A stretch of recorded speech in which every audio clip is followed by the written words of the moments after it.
put the children to bed. It's time for Dan and Aldo to bare their souls. Oh, yeah! I love the Chicago Bears more than I do masturbating, and that is a lot. How do you like those press conferences, though? Then, with 3 seconds left, Bob Avellini throws a 30-something yard touchdown pass to Greg Latta, and the Bears win, and I literally shit my pants. I swear to God, I literally did. I was shitting in my pants before the show. Eric Kramer, for me, I love the guy. He's a tragic figure. I mean, he embodies all that is. You're welcome to come on the show, Eric. If they don't run the ball here, I'm going to vomit. I swear to God.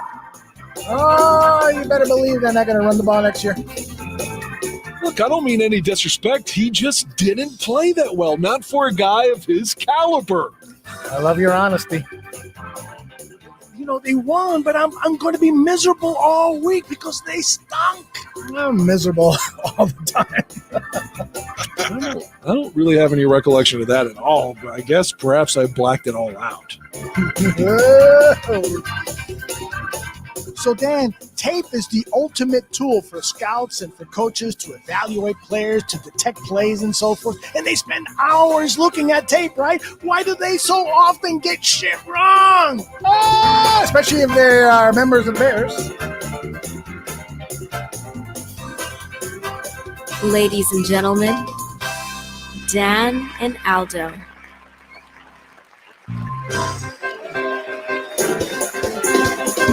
Listen to all those people applauding. They must not know that we are going to dive into that Ryan Pace, Matt Nagy press conference because they'd be booing if they knew. Yeah, do you remember like a few years ago, I think it was Super Bowl 49, when Marshawn Lynch was like, look, man, I'm just here so I don't get fined. Yes, I I'm remember just doing that. this press conference because I don't want to get fined. I feel like that's what they were doing. Bingo. Well, maybe not Matt Nagy, but Ryan Pace was just there not to get fined. Oh, my gosh. You nailed that. That is so precise. That is exactly what was going on.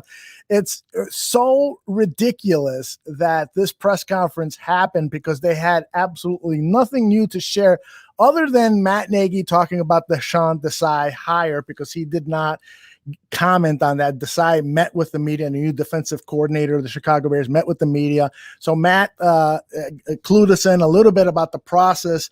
But aside from that, it was just mumbo jumbo.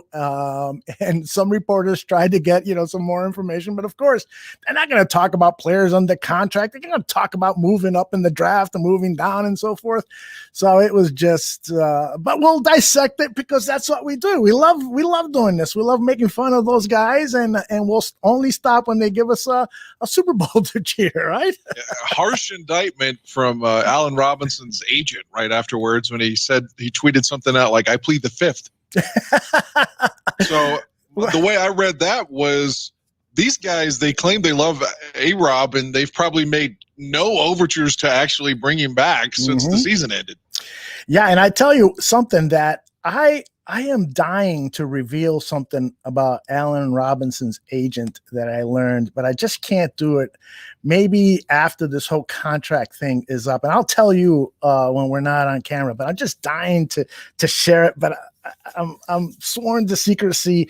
But what I didn't tell the person who told me the secret is that there is a moratorium on secrets that I have. So I'll share that sometime soon. Hopefully he'll sign a long-term contract, and then I can share it because it really is kind of a damning thing about, I think his name is Brandon Parker, the agent for the Chicago Bears, and just kind of clues us in that everybody that does this for a living, whether they're an agent, a general manager, a coach, they're all just regular people that make dumb mistakes. They say stupid things and stuff. So I'll just leave it at that. So I apologize if people are saying, fuck you, Aldo, why don't you tell us what's going on? I apologize. I can't right now. Well, if he ends up in Green Bay, then you have to share it. Yeah, absolutely. Absolutely. Absolutely. So what were your overall impressions of the press conference? I know you told me that you listened to the entire Ryan Pace portion, and then Nagy. Excuse me. Nagy. Yes. You listened to.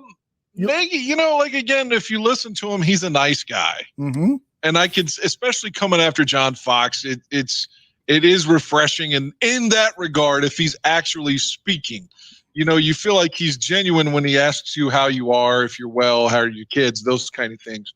But I still don't think when I hear him say things like, well, we're bringing this guy in from Texas. And I tell you, I don't watch college football, so I don't know anything about it. But he's always talking about, our coaches don't have egos. And every time he says that, my head wants to explode and say, you have the biggest fucking ego of anybody since Ditka. That's right. Yeah. So, but he went on that rant about how no one has like an agenda or an ego. And I just feel like he's completely ignorant to his own weaknesses. Mm-hmm. Yeah, and he clued us in about his ego a couple of times when he talked about evaluating the quarterback position. And then he tries to say, I'm still learning, as if, that's supposed to diffuse the fact that he's an egomaniac. But he can't fool us. We already know he's a stubborn egomaniac. And,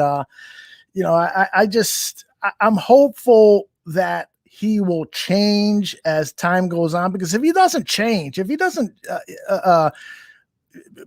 become flexible with his coaching methods and who he is, then we're just going to be stuck in mediocrity. One of the most damning parts, if you have this in your audio, I apologize, because we haven't, this is just all impromptu when we're talking here. Right. I think it was Brad Biggs who asked him the question, something to the effect of, and again, I'm just paraphrasing, but Biggs was like, hey, is there anything certain? Do you have any reason to believe that you'll get a quarterback that can win in 2021 or something to that effect? Mm-hmm. I honestly wanted Nagy's reaction to be like, well, come the fuck on, Brad. We've got Nick Foles. He's a Super Bowl MVP, Super Bowl 52. That's right. That was the perfect opportunity for him, at the very least, to say that he believes in Foles. Yes. That's a good point. That's a good point. He did not talk about Foles. Mm-hmm. Like, so he was talking as if he was saying, well, we really have to get this position solved. And I don't think we're there yet. Mm-hmm. So I was like, oh man, that's not good when it looks like, we're either going to get broken down Alex Smith or Foles, but I don't know. Maybe I'm looking too deep into just looking for shit to talk about. But that was my initial reaction, like, oh, fuck, did you hear that? He didn't say Foles. No, I think that's a fair point. I mean, because there's a really big chance that Nick Foles could be starting game one. So, for instance, if they draft a quarterback, then that quarterback may not be ready to start game one. They might they might want to bring that quarterback along a little slowly. Maybe bring him in just like they did with the Dolphins quarterback, Tua Tagovailoa, whatever his name is. He didn't start, and Ryan Fitzpatrick was playing well. He didn't start until game 6, 7, 8. So yeah, somewhere through there. Yeah, so that could be the case. And so you've got to say some positive things about Nick Foles. And I think Nagy did during the press conference. He kind of made excuses, about the offensive line. There was a lot of change going on. And I agree with that for the most part. But the fact of the matter is that Matt Nagy and Ryan Pace brought in this quarterback, Nick Foles, who has no ability to move in the pocket. And today, when Matt Nagy was asked, what are the 3 attributes that you look for in a quarterback? Number 1 was movement. And then he added to that, after he went through 2 and 3, athleticism. That's what he meant by movement, a guy that can move in the pocket. But he said, if he doesn't have that one, we can game plan for that. We can work around that. But that's what is needed in this offense. And it's like, holy cow. So you're saying you need a mobile quarterback for the Matt Nagy offense, but you signed Nick Foles? And didn't he seem to restrict, unless I'm completely ignorant when he brags for this, but it feels like he restricted Trubisky in the pocket and didn't want him to run. Yeah. I think that was sort of like, teaching him, not to put your hand in the fire when you're a kid, but what you do is you put your hand in the fire kind of thing. They want him to stay more focused, looking downfield and not run so quickly. So they really made it difficult for him to exercise his ability to run. And then when they realized, well, that may not be a good idea, all of a sudden they gave him license to run. But by that time, the season was about over. It took Matt Nagy 2.5 years to realize the kind of quarterback he had, and he should probably be listening to Trubisky when he was saying, hey, I'd rather do this or I'd rather do that. And I can't believe when Bill Lazor says, some quarterbacks have to earn it. And it's like, what are you talking about? A rookie quarterback can't come in and say, I'm more comfortable doing this. You're just going to try to force feed him? That's ridiculous. And not to change gears, but now that they have another, to use a cliche, another cook in the kitchen with this guy from Texas, like, you were asking earlier if maybe Mark Grody was going to be on, and unfortunately he was busy. But one of the questions I was thinking, like, I'd really like to ask Grody, or anyone that's connected, to the Bears that's there every day, what exactly did Mark Helfrich do? And how would that differ? What would the guy from Texas do now? I mean, you've got, like you said, you got Lazor, you've got John DeFilippo, or am I saying it wrong? Whatever. No, you got it. All right. Well, there's two guys right there, and obviously the main guy, Nagy, is going to supersede anything that they want. So what is the guy from Texas going to do? And again, I still don't know what Mark Helfrich did. Well, see, and that's the thing, you ask a question like that, hey, what did Mark Helfrich do? And can you help us understand, what his role was when he was offensive coordinator? You're going to get a lot of double talk and stuff. You're not going to get the inside information. And that's why I wish there was, a hardcore sports journalists, and there are a couple in Chicago, but it's not as what I'd like to see is guys who are just really digging for this information and really getting sources and inside knowledge on what is happening at Hallis Hall, and providing that information for us. Why is it that big news is always broken by the national reporters, the Adam Schefters and the Ian Rappaports and so forth? How come our local beat reporters, they're not the first ones to report that this guy Herman was hired as coach? They're getting it from press releases, or it's Schefter that's reporting it first and stuff. Why? That's a question I'd like to ask Mark Grody or any other Bears beat reporters that when we get in here, help us understand why we rarely see Bears beat reporters break stories. I don't want to make it go into politics yet, and obviously I'm restricted on time tonight because we went on for Tuesday, because it made sense after the press conference and everything. But it's almost like during politics, especially during the accusation was made during W's time and certainly during Trump's time, where the press corps is there to kind of throw him softballs. And in exchange for that, you have access. So it's kind of the same thing. It would appear with the local media, they want to get more access. And so maybe, I'm not trying to call out anyone specific, maybe they don't ask as tough questions because they don't want their access restricted. And that is true. But I'll give you an example. Jason Leisure has become one of my favorites. He's the Sun-Times beat reporter, covers the Bears. He asks tough questions, man, and he writes scathing articles about Ryan Pace's failures and so forth. And if you look at the video of the press conference when Jason Leisure's name is called out, there's this expression that comes over Ryan Pace's face, is like, oh, this son of a bitch.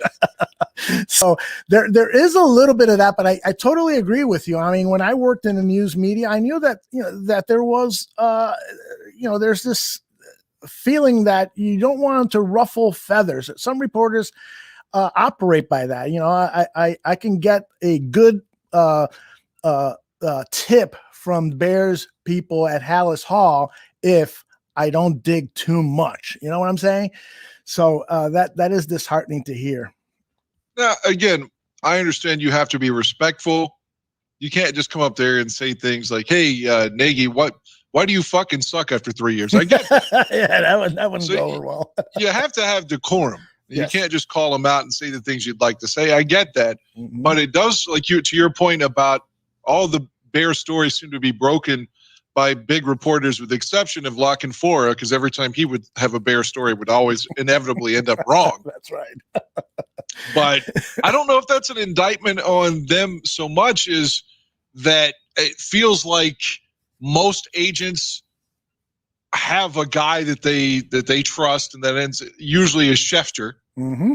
So he gets the story just because of nepotism. Mm-hmm. So I don't know if that's fair necessarily to say, like, hey, why doesn't Adam Johns get that? I'm sure that he would love to get that, but the player or the agent or someone's going to leak it to Schefter or like you said, maybe Ian Rappaport. Right. That's just or Jay Glazer's another one. Right. And guys like Adam Johns have reported on some really cool inside stuff. Like I think it was Johns that reported on the whole nefarious, secretive approach that Ryan Pace took when he selected Mitch Trubisky in the draft, and that he went to restaurants and did the reservations under aliases, and all sorts. He described the plane ride and stuff. So he got really good insider information on some stories.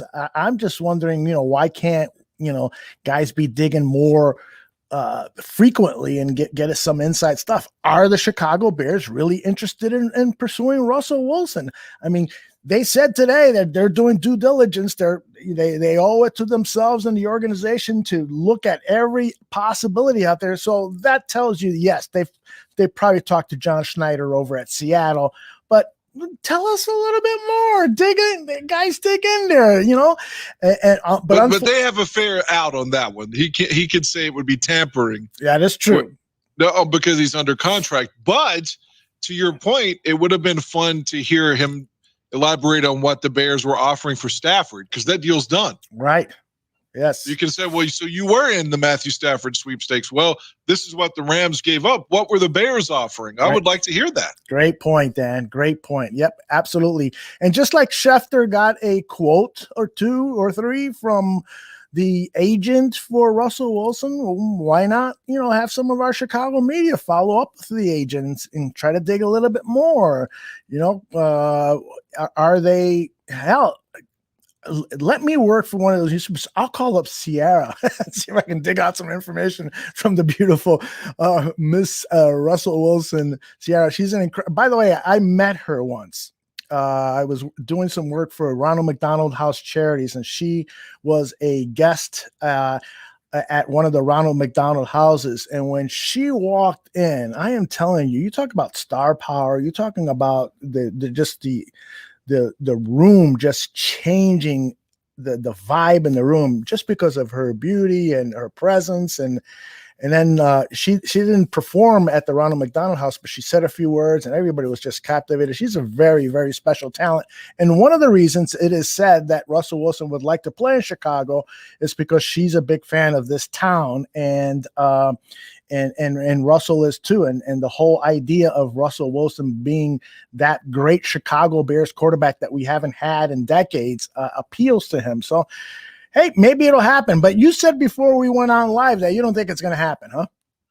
No, because the reports that I read said that Russell Wilson, his agent, or the Seahawks rather, were looking, the starting point was 3 first-round picks. And based upon what I heard Pace say today, I was shitting on Bragg saying the 4 for Watson last week. Mm-hmm. But it seemed like Pace confirmed that when he was like, look, we can't give up too much. Again, that's a paraphrase, not a quote. So he wants to make a trade, but he can't give away the farm, to use a cliche. So to me, I don't know if he's willing to give up 3 first-round picks then for a guy that's going to be 33 soon, right? Yeah, it's going to be 33. But, if you protect Russell Wilson, he could be like a Tom Brady. He could play into his early 40s. The question, though, is, Francis Asbury Tarkenton, you remember him, right? Quarterback of the Eagles and then the Vikings. He played into his late 30s, and he's a very similar quarterback, just scrambling and running for his dear life. And finally, he'd hit an open receiver. That's similar to Russell Wilson. If I remember correctly, Tarkenton played into his late 30s. So I can see Russell Wilson still having another 70 years in this league. I think Fran had a severe injury in 78, which required him to retire later on that year. So I don't even think he was looking to retire when he did. It's just his body gave up on him. You know? And those were the days when you got sacked by a defensive lineman. He not only sacked you, he'd bury you about 6 feet deep. So it was a different time. Real quick, something fun to reference that I watched recently. I was watching after Fran lost Super Bowl 11. Literally the next week, he went and hosted SNL. Is that right? How do you remember that? I watched that recently, and like there were so many like bits where Fran just has to say, like he said like 3 times, like I can't win the big game. I mean, obviously, and they had a sketch, if I remember correctly. I watched this like 2 or 3 weeks ago, and it was like Super Bowl 12, the Vikings lose another one. You know, he's like, we'll get back again and lose another one. It was great. I got to give Fran credit for being so willing to joke with that, especially so fresh off the last defeat. James Foster remembers Fran Tarkenton played until he was 38. Thanks, James. So he like you said, if it wasn't for that injury, he probably could have played another couple of years. And he didn't have a very strong arm, if I remember correctly. No, you're right. That was my dad's favorite player, actually. Is that right? Yeah. When he had just gotten back from Vietnam, Minnesota was in the Super Bowl a couple times in a row. So that my dad suddenly he liked Fran's style of play. So I always heard of Fran, like from my dad, even before I even really knew who Fran was, you know?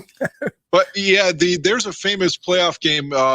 I think it's 77 where the Vikings play the Rams in mud. And literally they call it the Mud Bowl, and Fran's not in that game either. And I think the next year he's back, and from his injury, they don't make the playoffs though. So maybe it wasn't a result of the injury per se, but yeah, he retired after the 78 season is what I'm getting at. So Old School Swag says that during that press conference, Ryan Pace looked scared shitless, and he was dreading every question asked during that conference. His lips were as dry as shit.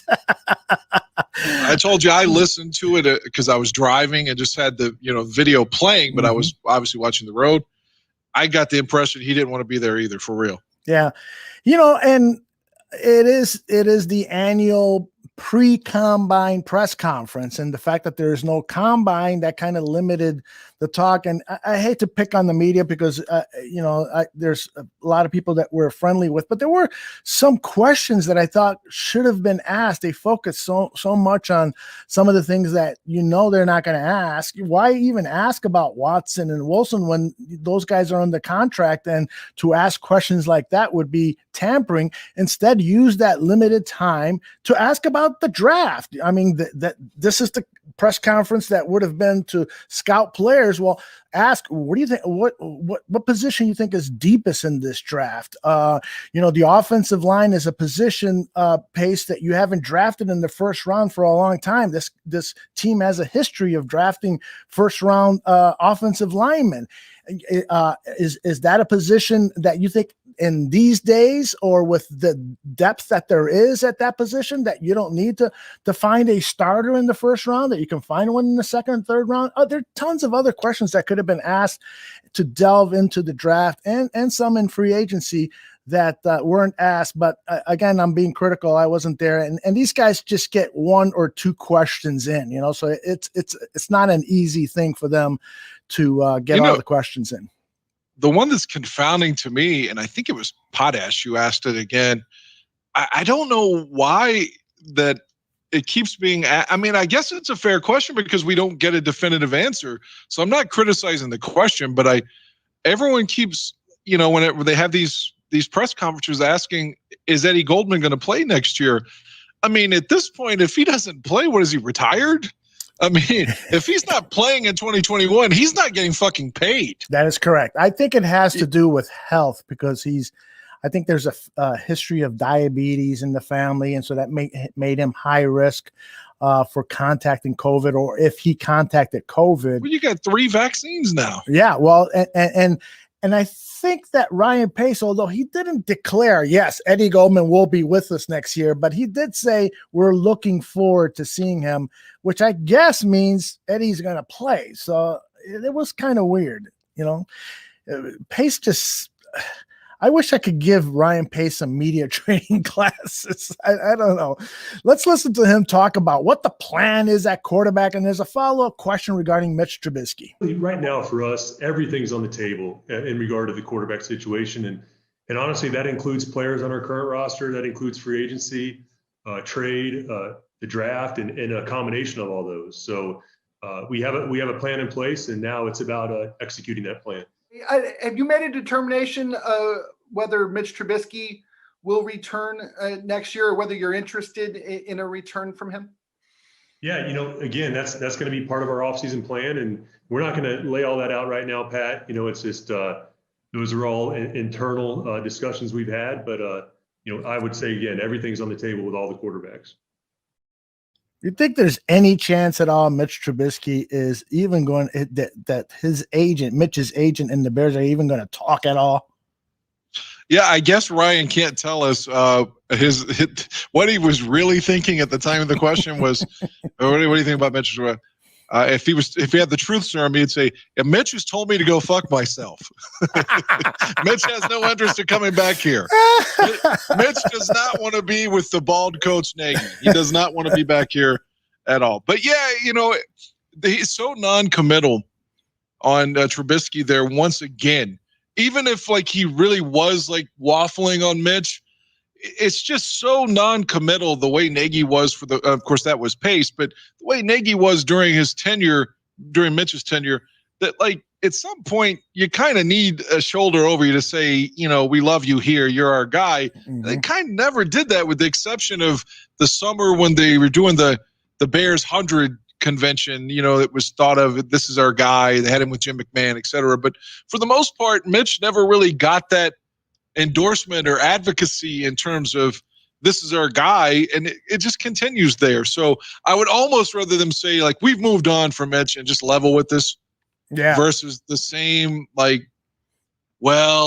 you can't find a gig elsewhere and we don't have another quarterback, then maybe we'll sign him. But yeah, I mean, come on, man. They don't want him, and Mitch doesn't want to be back here. I feel that that's a fact, but maybe I'm wrong. I think you're right, but I think also there's the possibility that they may not have options better than Mitchell Trubisky.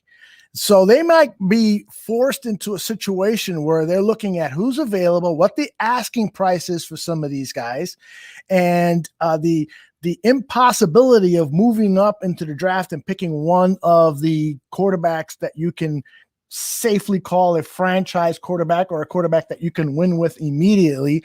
So they might look at all these things and say, holy cow, what are we going to do? Call Mitch's agent. that might happen. Right. I mean, it's going to be if Mitch can't get a job elsewhere. Mm-hmm. Kind of like when Rex came back in 2008. After they sort of thrown him to the Wolves in 2007 and went with Greasy and Orton at the end of the year, and he had that uncomfortable 1-year deal and ended up starting one game in 2008, just because nobody else offered him a starting deal, so he came back. So I feel like if Mitch comes back, it's going to be sort of like that. You're almost like fucking an ex-girlfriend just because you're horny. I've done that before. Right, exactly. You're full of good analogies today, man. Thank you. So this is Pace talking about who is he was asked, is he and Nagy involved in making the quarterback decision? And so of course he went into the whole collaboration thing. It's not just Matt and I, it's our coaches and our scouts together. And I would say on all positions, but especially that one, it's been daily conversations that we've had. So not just talking, but watching film together, discussing different traits, discussing different players and different avenues to acquire those players and different combinations. So I think we're ready to kind of pivot a number of ways. I think that's going to be important this offseason, especially with that position. So everybody's involved in having input on the quarterback decision. Hey, you, when you're done cleaning up that garbage can over here, come over here and take a look at this tape of Mac Jones and tell me what you think. It's like nuts, man. You know, if we could have John Fox on now, and I know none of us were fans of Fox, as we've talked about in the past, like John Fox would be laughing in his gravelly ass voice telling us, I fucking told you so, guys. Yep, that's right. I told you. This guy has no fucking clue. No clue. I told you. You're all right, man. John Fox is laughing, and as Cap would say, with his parachute, his golden parachute money in San Diego, and the Sun talking about how the Bears have no fucking idea what they're doing with this regime. You're right, man. We got some. We got people in the chat room who agree with you to 100%. Again, old school swagger pace is so full of shit. And Ron Rupp now says the Bears have a plan. They sure are doing a good job of keeping it secret. But, you know, that is one thing that is important to note. Yeah, they have to keep it secret. I just wish that they were telling us something that could give us some hope. You know, it's like right now you listen to what happened there and it depresses you because they are in a deep hole at this quarterback position because of mistakes that Ryan Pace has made.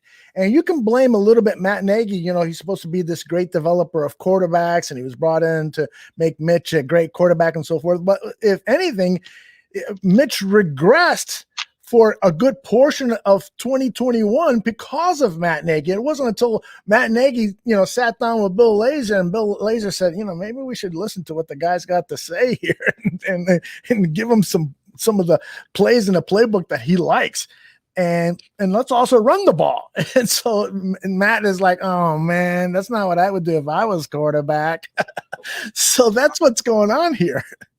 All I can hope for is that at some point, there's a 30 for 30 in like 10 years on that draft class. That's good, yes. And Mitch is on there saying, look, this is what happened during my time in Chicago. like I know I'm going to get these Ryan Leaf comparisons but this is what happened. Like he's never going to tell you his side now until it's retrospective, until he's already retired, I think. Yeah. I think if he could speak, he would tell us, like you said, man, I'm telling him, like, this is what we should run. The offense is moving smoothly when we do this.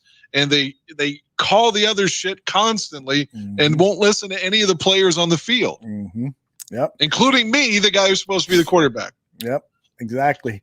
There's already been talk in the chat room about what Pace said regarding Akeem Hicks and Fuller, Kyle Fuller, 2-star defensive players, and he did not make a commitment that those guys would still be in the roster. I think I've got the question and the entire answer here, so let's take a listen. Yeah, without getting into specific players, Clearly, I did not have the question, but he's being asked specifically about those two players. Yeah, without getting into specific players, I think, you know, this is going to be a year, Mark. You guys know it's going to be about adjusting, and we're not the only team in the league dealing with these circumstances, and everyone's prepping for a tighter cap. We have a plan in place with that.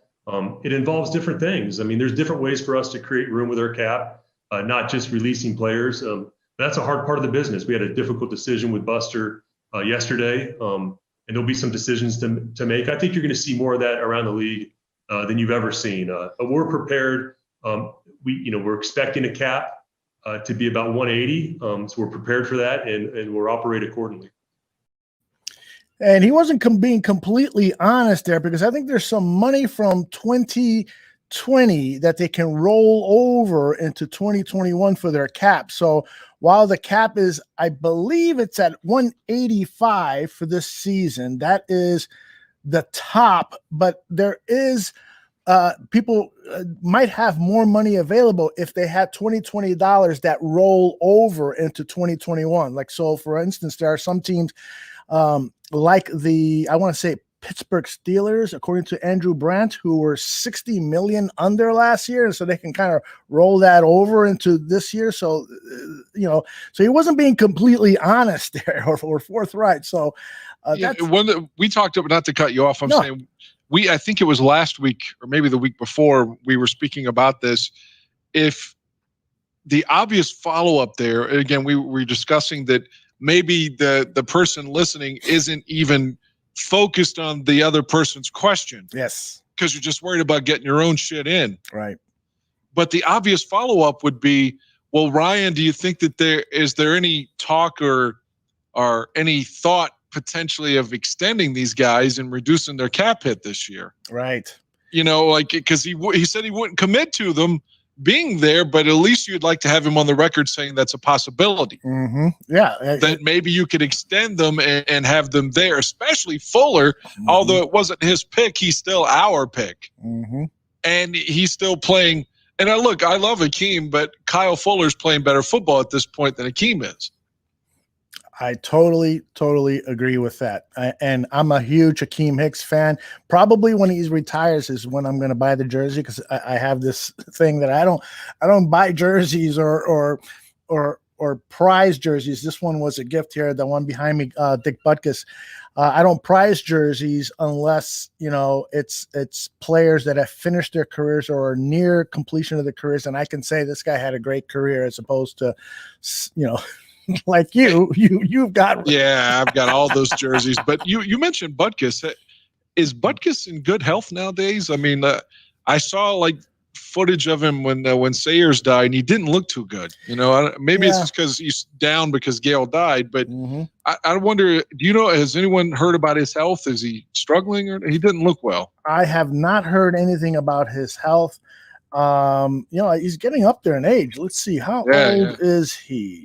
Age, rookie in 65. You have to figure he was in his 20s already. Yeah, he's 78 years old, and so has a lot of wear and tear on that body. So I don't know. I'll ask Mike North tomorrow, because I think he's had some interaction with people who know Dick very well. So I'll see what North says. That's who Mike North ought to get on the air, man. That would be the coup of coups. Yeah. Oh my. That would be like a January 6th coup. Which the FBI today, by the way, said was not Antifa, by the way. That's right. Chris Ray, under questioning, said it was not. Well, we'll talk politics later, or maybe maybe next week. Alex Sims says, can you guys talk about the fact if Alex Smith wants to play, he might come here? Him and Nick Foles are the same players. And I totally agree with you, Alex. I don't see Alex Smith coming here. A lot of people have said, you know, let's bring Alex Smith in and have him be the starter and work as a bridge quarterback. In fact, I met with Danny Shimon today, and he said that. And I said, but Danny, they're the same quarterbacks. They're both immobile quarterbacks who are and one's coming off a compound fracture. Exactly. I mean, Alex Smith was very athletic before the compound fracture. He was that type of athletic quarterback that Matt Nagy loved to have, but he's not that quarterback anymore. So week to week, you don't even, like I said before, we were talking about this last week, he finished week 17 fine. Last season when they beat Philadelphia on Sunday Night Football, and because of just the wear and tear of how hard it is for him to get ready coming off that injury, he couldn't even play in the playoff game the next week. The playoff game. Yeah, exactly. So, I mean, if you brought this guy in, he's got immense heart. He's got so much heart and perseverance. Love the guy. Yeah. It could be a film. But, you know, in terms of how old he is, and he's got to be 38 years old, got to be. And coming off that, like, let's say the Bears could win week 1 with that. There's a chance he wouldn't be able to play in week 2. Because all his legs just sore. Yeah. So why would you bring him in? But, you know, that was a good question by Jason Leisure today. And again, if you have the audio, I apologize for stepping on it. But he asked Nagy, is it difficult for you to, and again, this is a paraphrase, is it difficult for you to evaluate a quarterback or separating your experiences of who he was then when you had him versus who he is now? Which to me was obviously a reference to Alex Smith, because, hey, you're in Kansas City, but, hey, that's not the same guy anymore. You like him, but that's not him anymore. You know, Nick Foles isn't the same guy that won the Super Bowl in Philly. You know, so I thought that was a good question, and Nagy kind of conceded the point. Yep. That was a good question. I don't think I have it in my catalog of sound bites here. I want to share with you something that our guy, Joey Two Scoops, Joe Mandel, says in the chat. The most Bears move of all time would be signing Alex Smith and then drafting Mac Jones. But hell, I am on record, Joe, of I love Mac Jones. I think that he might end up being the quarterback of this draft. And I was a guy, I'm going to take credit here. I'm going to tell you my shit doesn't stink, although it really does. I was a guy that was heralding Patrick Mahomes. This year, my quarterback that I'm heralding, last year it was Jalen Hurts, and this year it is Mac Jones. I really believe that he has the capability to be an outstanding quarterback. Yes, he doesn't have that athleticism that Matt Nagy was talking about that he desires in a quarterback, but this guy is accurate with his throws. He's got a good arm, and he is smart. He is damn smart. He's won a lot of games in his year and a half or so of being the starting quarterback at Alabama. I love the kid, and if the Bears can move up into the top 10, because I am certain he will be drafted in the top 10. If the Bears can move up and draft Mac Jones, I'd be one happy SOB. I'm telling you, man. I don't watch college, so I can't. I'll just deflect it back to the pros and say another question they could have asked Pace today, because he is a free agent, my understanding. They could have asked him if he had any thought or desire of Jameis Winston, because you're not tampering if the guy's not under contract. That is correct.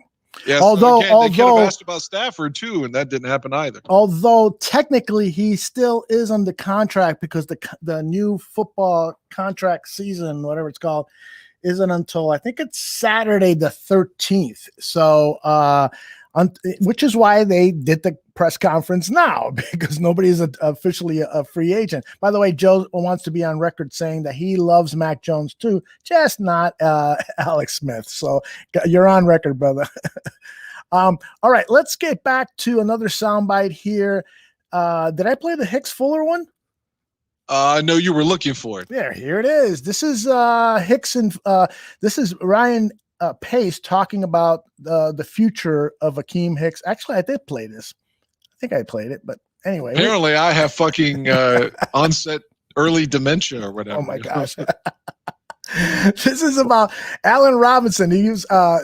Pace was asked, what about, Allen Robinson has expressed that he doesn't want to be tagged. He'd be very unhappy with it. So what do you say? Is that factor into your thinking there, Mr. Pace? Obviously we have a ton of respect for Allen. And then, we have to do what's best for the Bears too. And so, we consider everything. The league gives us the franchise tag as an option. That tool's there for a reason. We haven't made a firm decision on any of that yet, but we know we have that at our disposal. Ryan, are you committed to bringing Allen back for 2021, regardless of what it takes, whether it's a new contract or franchise tag? Are you counting on him? Can you ensure that he's going to be on the Bears in 2021? We love Allen Robinson. He's a great player for us, Jason. We know that, and not just the player, but the teammate, the professional that he is. Again, the franchise tag is an option for us. It doesn't mean we're necessarily going to use that. But we want to keep our good players, and Allen is a good player for us. So what do you think? I think A-Rob coming, going, or what? I honestly feel, and again, I don't want to vilify because I don't have any inside information. In my opinion, is not a fact. I honestly feel like Pace probably would like to bring him back. He has a figure that he's offered Robinson wants more, or at least his agent wants more, and he's like, I can't go that far. Mm-hmm. I could be wrong, of course, but I feel like maybe it was the 16-5 or 17. Like, look, dude, we'd love to have you back. We love you here. I'm the one who signed you to begin with, and I want you back. Maybe we have to franchise you then, but I can't give you 20. The salary cap's coming down. So I don't know, but I feel like I don't want to defend Pace, but in that instance, I don't know what else we or Jason Leisure or you or anyone could have expected him to say to that question at that time. Totally agree. Yeah, he can't really say anything. Like if he comes on the record and says Allen Robinson will be back, then Allen Robinson's agent is going to use that against him in the negotiations. Mm-hmm. Yeah, and I feel like this is an agent who is asking for $20 million, and the Bears are saying, we can't do it. We just cannot do it.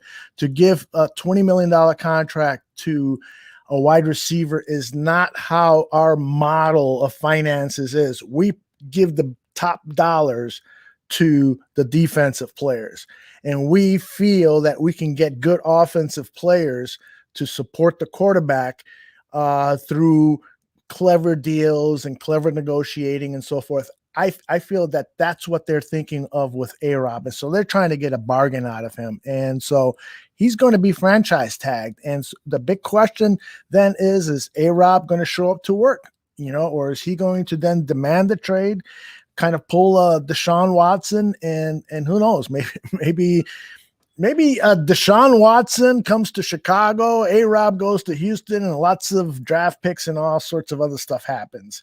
So who knows? Man, it's frustrating. I'll tell you that. We didn't, another question we could have, and now I'm nitpicking, but we could have asked Ryan Pace, we being just anyone that cares about, what's happening with the Bears.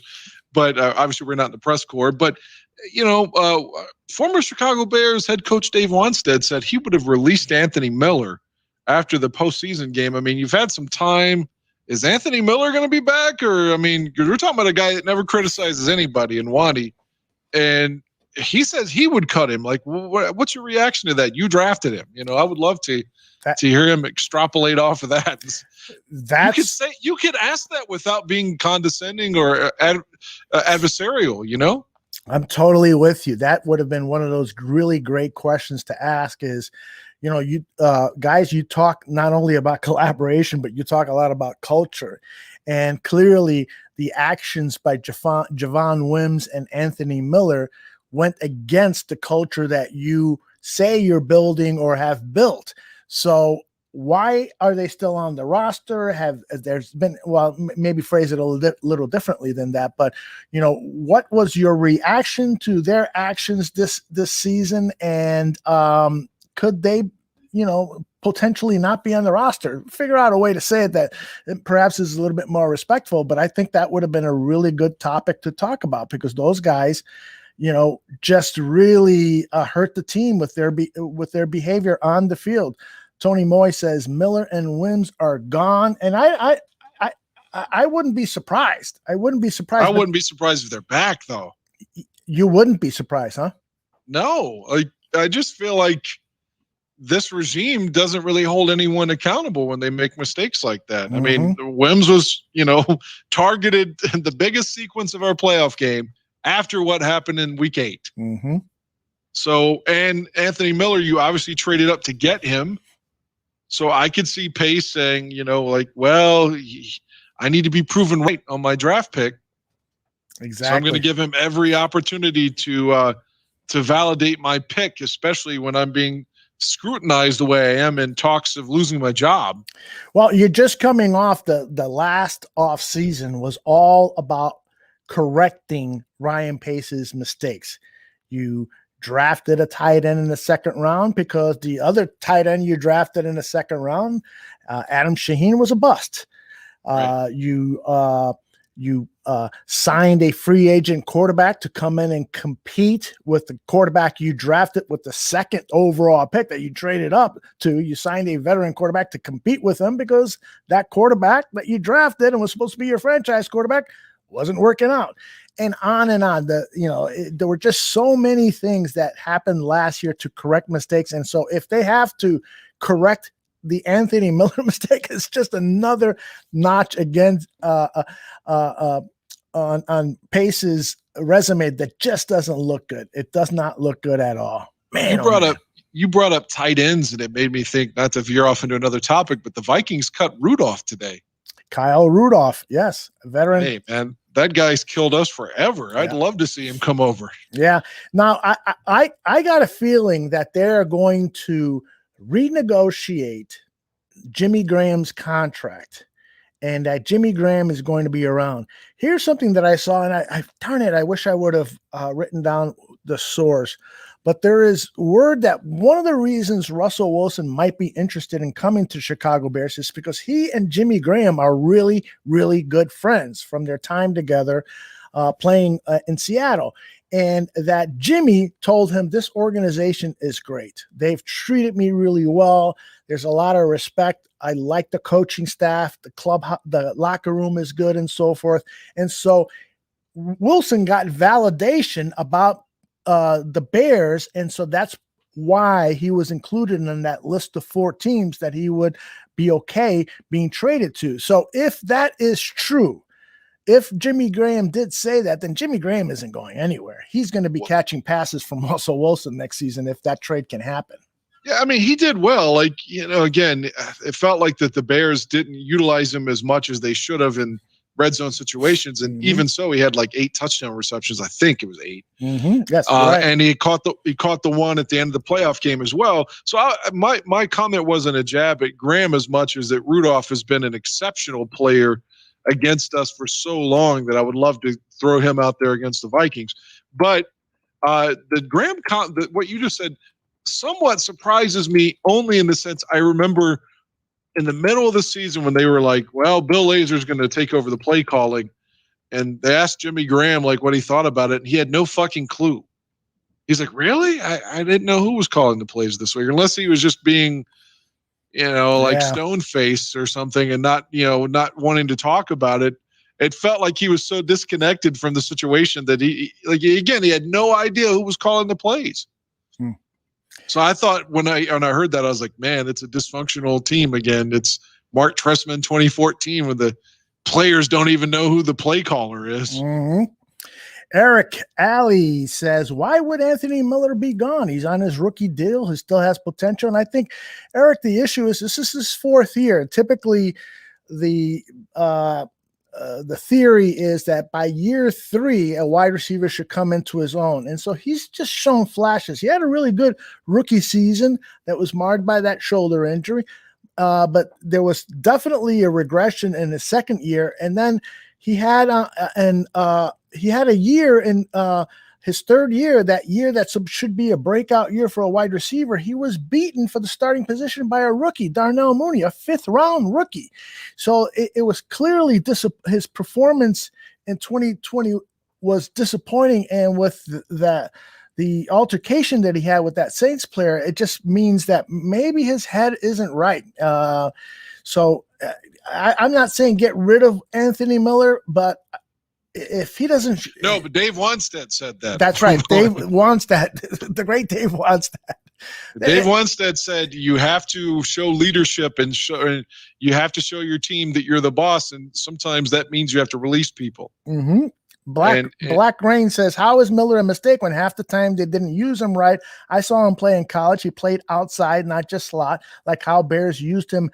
Also, how many times did Mitch overthrow him? And Black Rain is right. There are several issues involved with why Anthony Miller did not play to his potential. But it's Wani that said get rid of him, and that was reacting to Miller throwing that punch in a playoff game. Right, because he said he was talking about that if you're really focused in on your culture, the way you propagate this myth, then when your culture's in question, then you have to have your actions back up what you're saying. And by not punishing this guy, you're allowing others to say, well, I can do what the fuck I want. I mean, not even punching a guy in the playoff game gets you cut here. Right. That's right. We got, where is it? Do you think, Rock Davis, you do think if the quarterback play was better, he would have been better? And I agree with you, Rock. Quarterback play has definitely been an issue. That's what Brandon Parker, Allen Robinson's agent, is telling the Chicago Bears right now. My guy has caught, on average, 100 passes over the last 2 seasons. He would have caught 120 if you had a quarterback who would hit him or find him when he's wide open. So there's definitely some truth to that. There's no doubt about it. Well, yeah, I mean, that's true. Obviously, if the quarterback play was better in both of those instances with Anthony Miller and Robinson, but all we can evaluate is what we can evaluate. And the tape that he's put out the first 3 years, if everyone wants to call Mitch a bust because he was the second pick in the draft, then okay, then that's one you have to hold Anthony Miller to a similar standard. He's a second round pick. You traded up for him. So or was it second or third? He wasn't a second, right? Second. Yeah. So I mean, he is underperformed. Yes. He's underperformed. Like you said, Mooney took his job last year. Mm-hmm. A 5th round pick, a kid. And again, I root for Miller when he was playing. Like he had the big catch against the Lions in week 1 and the Falcons in week 3. Mm-hmm. But that's all he did all season. Got a great comment here from D.H. Harrion. I'm just guessing there on the pronunciation. So he says, the more I watch the Bears, the more I think Nagy was Pace's biggest mistake, not Mitch Trubisky. What do you think about that? I can't disagree with that at all. As I've told you, I feel like Nagy was hired because he sold himself as being the guy that could, hey, you drafted this kid. I liked him too. Mm-hmm. We liked him too. So, yeah, I could be the guy that develops him. I love Mitch Trubisky. So I think he was hired like he was the guy that sold himself to be the man who could make Mitch great. And for obvious reasons, anyone's going to say, hey, I just drafted this kid second overall. Like, I want him to be great. I mean, anyone would say that. That would be fair of Pace at that time. Mm-hmm. So that's how he got hired, and he failed that miserably. Yeah. Joe is back, and he says, did you guys talk about the rumor that the Bears apparently have a massive trade package on the table for Watson? What are your thoughts? Have you heard that, Dan? I have not, except in Twitterverse. I mean, if it feels like every week there's a rumor that the Bears are trading for this guy. It's a done deal. Sources have claimed. Yeah, I'm not buying into this shit until it. What's the rumor? I think where it comes from is Louis Riddick and some of the other people on the show Get Up with Mike Greenberg, ESPN show, have said that this is the time to pull a trade. The Texans should be pulling a trade with the Chicago Bears because the Bears are clearly desperate. And this is the time you should take advantage of a team that they will give you whatever you want for the quarterback that they want.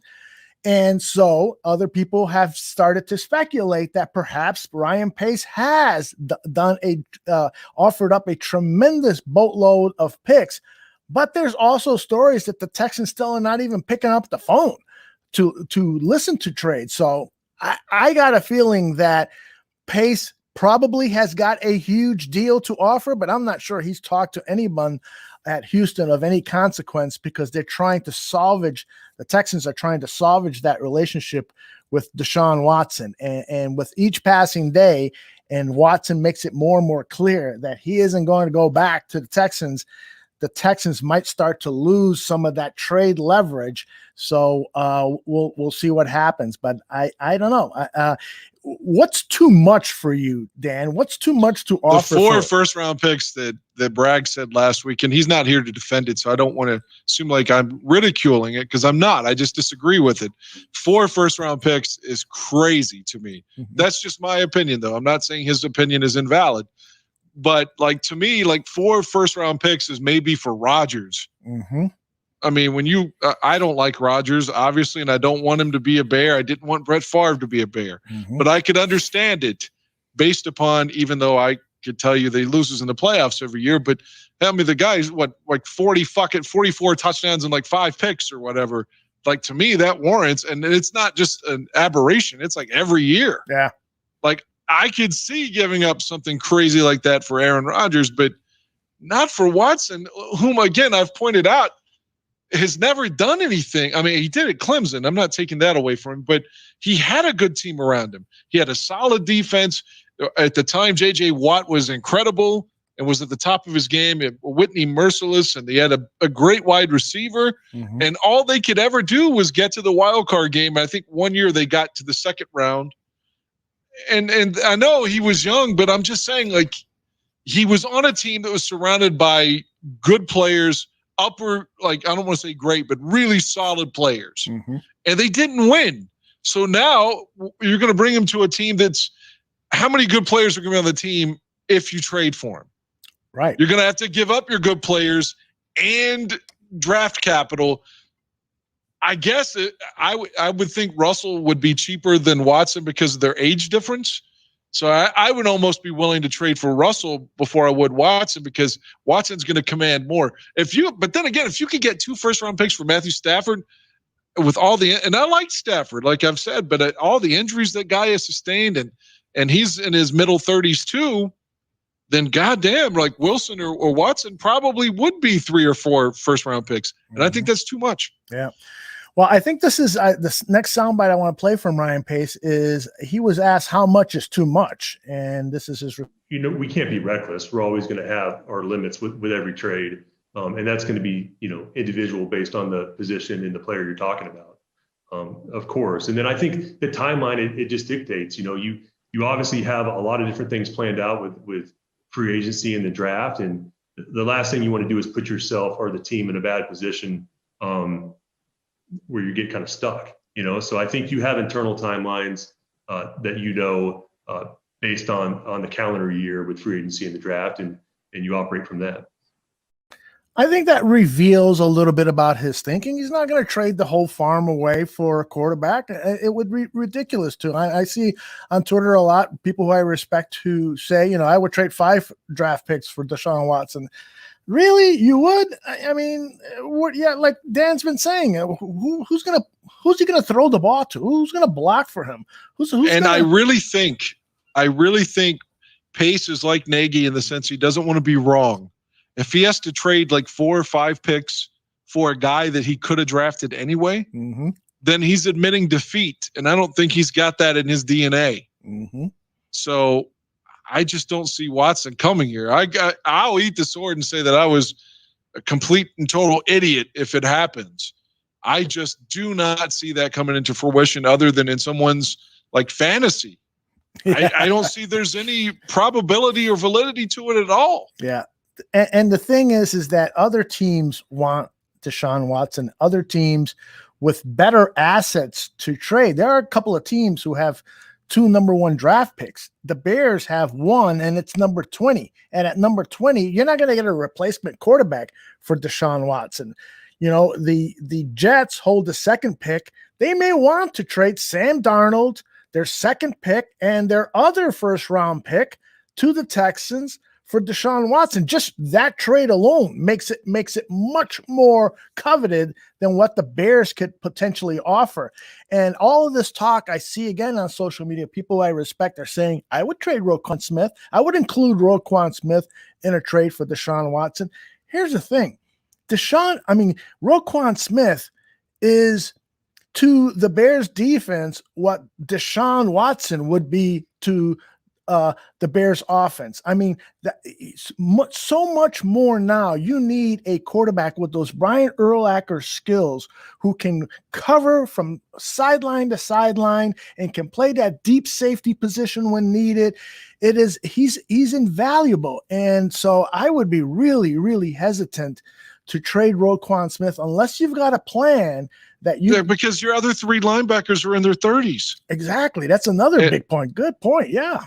Yeah, you got to have somebody there that's your horse, that's going to be on the field all 3 plays. And you can say what you want, that I'm an asshole for pointing out that Mack is usually not on the field all 3 downs. And maybe it is because he's hurt. Okay. But Roquan typically is on the field. So, I see your point, and I agree. Like, I'm not saying you can't trade him because that would be crazy. Right. He's not untouchable. But who are you going to play it? Like, I sound like Carmen DeFalco again, but who is Josh Woods? Like, do you really want to start Josh Woods on opening day? And that's not a disrespect to Josh Woods. He's been on the barroom. That's right. But I'm not shitting on Josh Woods, but Josh Woods is not a starter in the league. He's a backup and a special teams player. And if you plan on trying to win with your defense, then no disrespect to Josh intended, but it's probably not with Josh as your starting linebacker. The Factor says the Packers and Patriots have been horrible in the draft with little supporting help.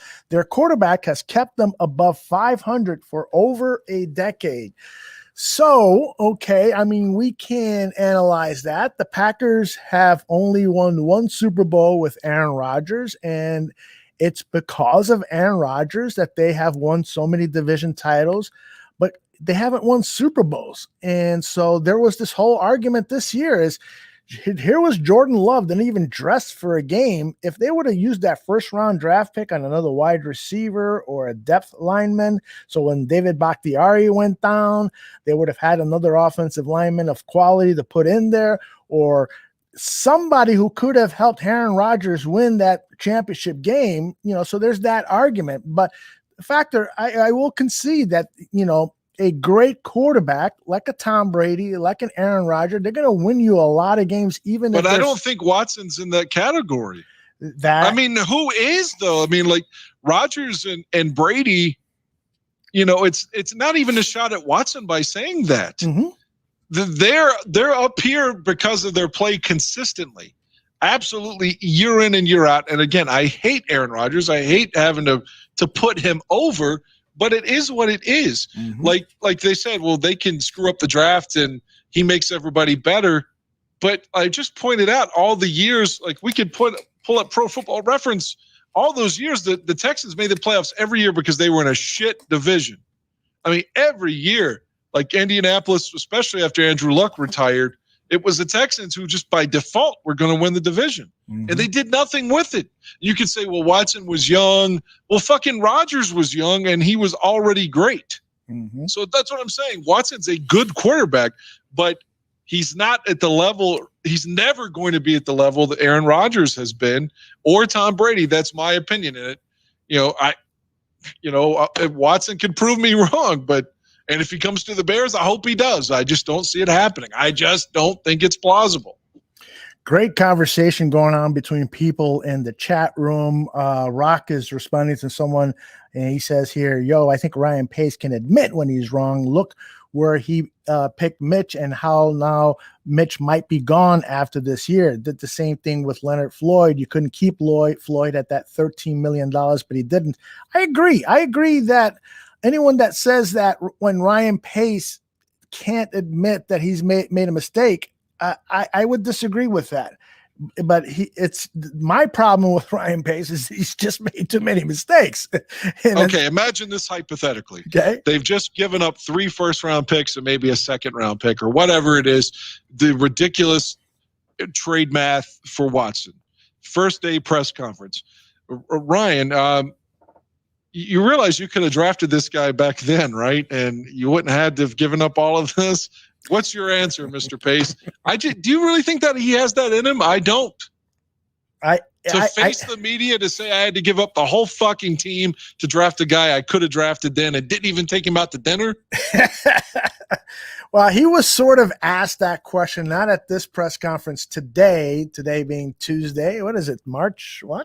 March 2nd. March 2nd. He wasn't asked that today, but at the end of the season press conference, he did say we've made some mistakes, but he didn't get into specifics. And you're never going to get that unless it's on a one-on-one interview where you get a guy, and you're talking to him for 30, 40 minutes, and it's just one person asking the questions and getting that stuff out of him.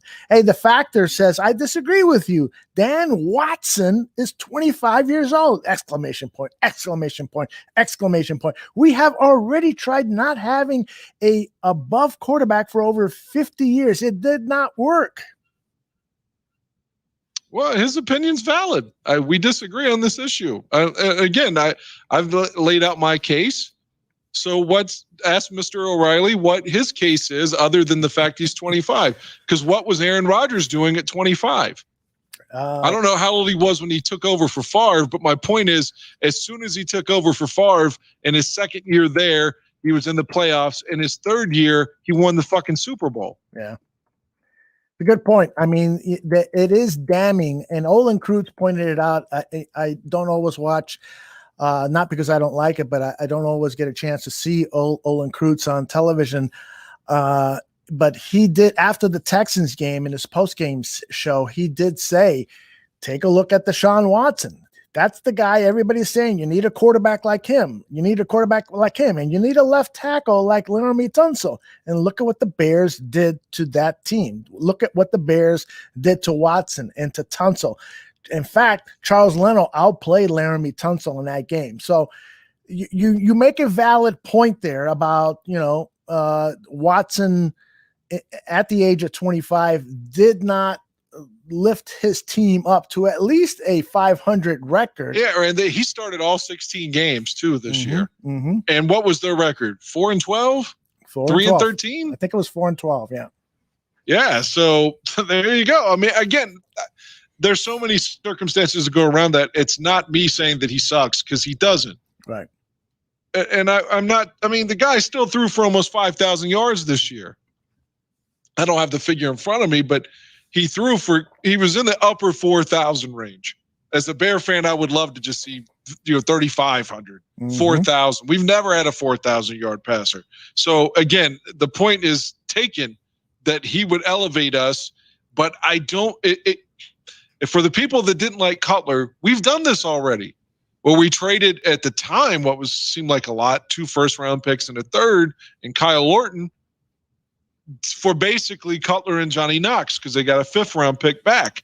But again, when you made that trade, you didn't have any other assets around him. And we saw, for the most part, when Lovey's defense got old and you had no defense, and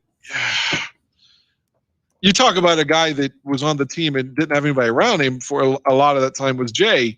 So that's what I'm saying. But we've already done that. So do you really want to bring Watson into the same scenario that is proven it didn't work when we traded for Cutler? And even if they don't like Cutler and they say, oh, he was an asshole, nobody can come on this fucking network and tell us he didn't have talent. No one can come on here and tell us he didn't have a fucking arm or the ability. Sure. So even if they didn't like him, he was good. Like, did he win enough? No, but he was good. And so do you want to bring Watson into the same scenario when Jay was here, when you didn't have anybody around him because you have to trade everybody to get him? That is true. I do think that right now the roster, well, it depends on what you're going to trade. By the way, Eduardo Miguel says, according to league rules, you can't trade 4 first-round picks, only 3 maximum. Is that true? I know that the NBA had a rule like that. I hope it's a rule, because Greg Braggs will trade them.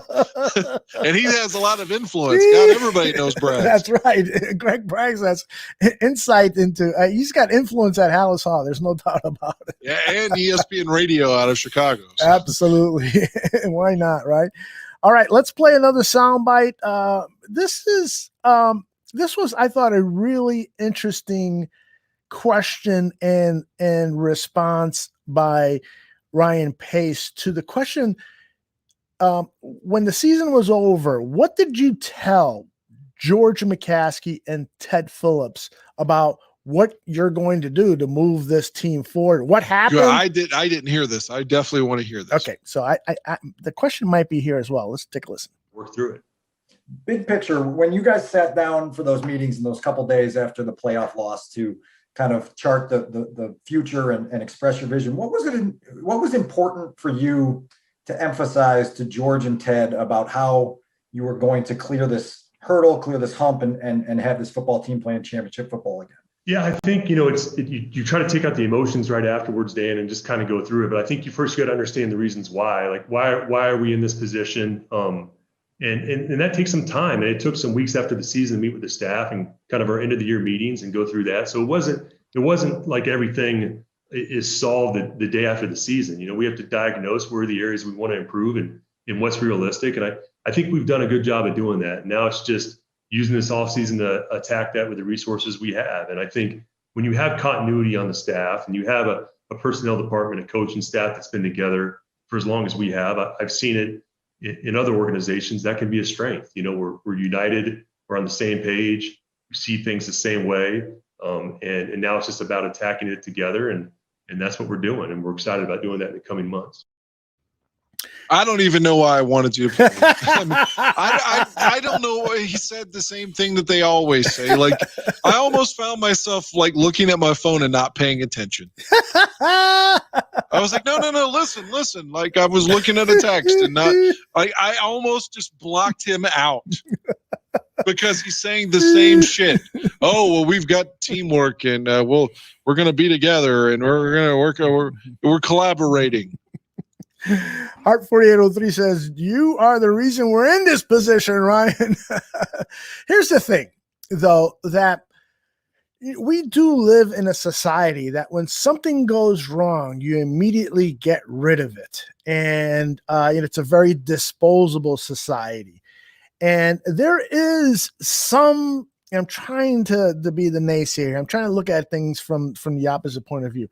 There is something to say about giving your leadership team the opportunity to correct mistakes, to stick with them, that there is some continuity there, and that they've learned from their mistakes, and that you can, you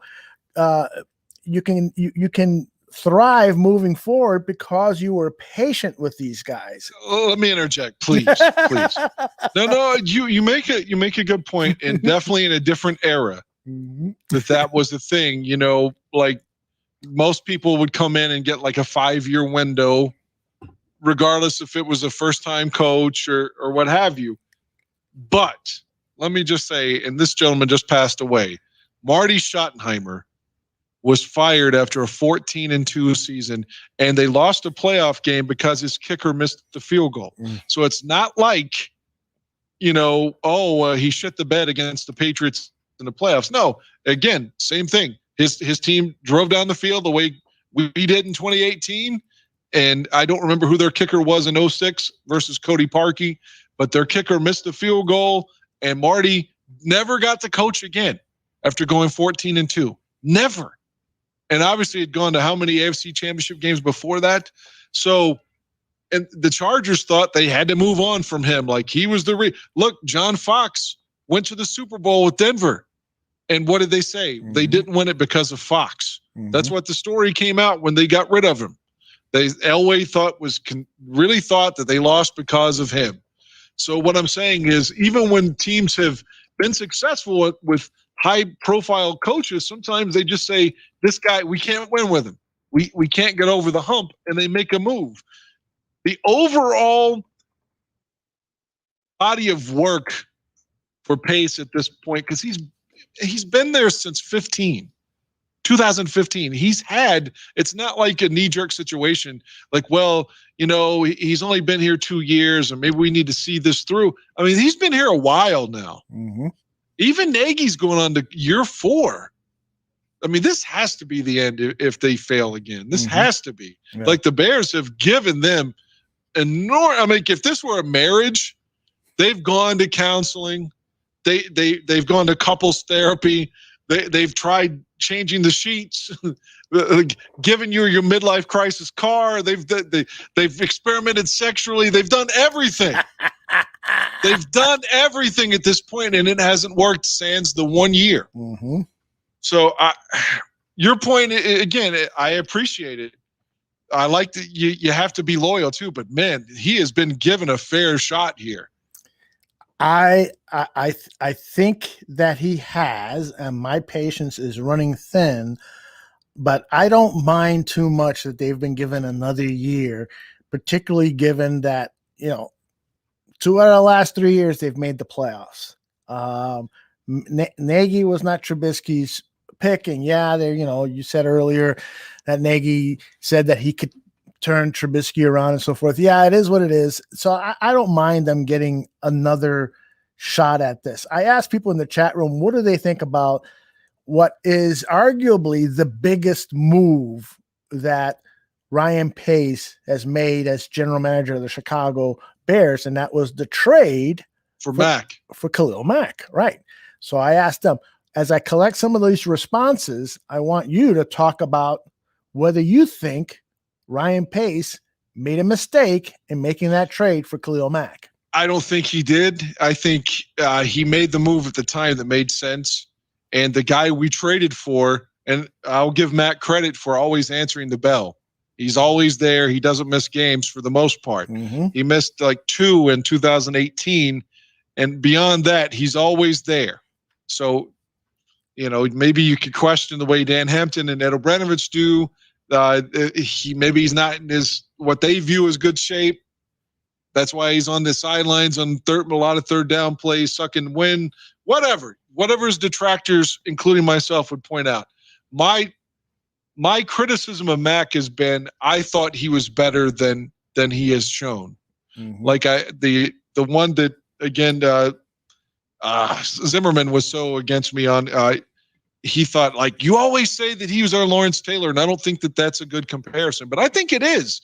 And I defend that because Pace made the move, the 2 first-round picks, because he thought we were trading for the best player in the NFL on defense, maybe other than Aaron Donald, a game-wrecking, game-changing player. Mhm. And I think most people would have agreed with him at the time. So you can't change in hindsight now and say, well, we know what it didn't turn out as well, but where were you in 2018 and in early September when he made that move? I think most people viewed it as a positive, ballsy, let's go in and win the Super Bowl kind of move. So I like the move. It hasn't panned out. And like we've said, I don't know whether it's because of the scheme that's been holding Mack back, / he's older, / he's been banged up. Maybe it's everything combined. I don't know if he can ever get back to what we thought we had in 18. I hope so. But at this point, it didn't work out. But I will not criticize Pace for at least having the wherewithal to see the opportunity and to seize it.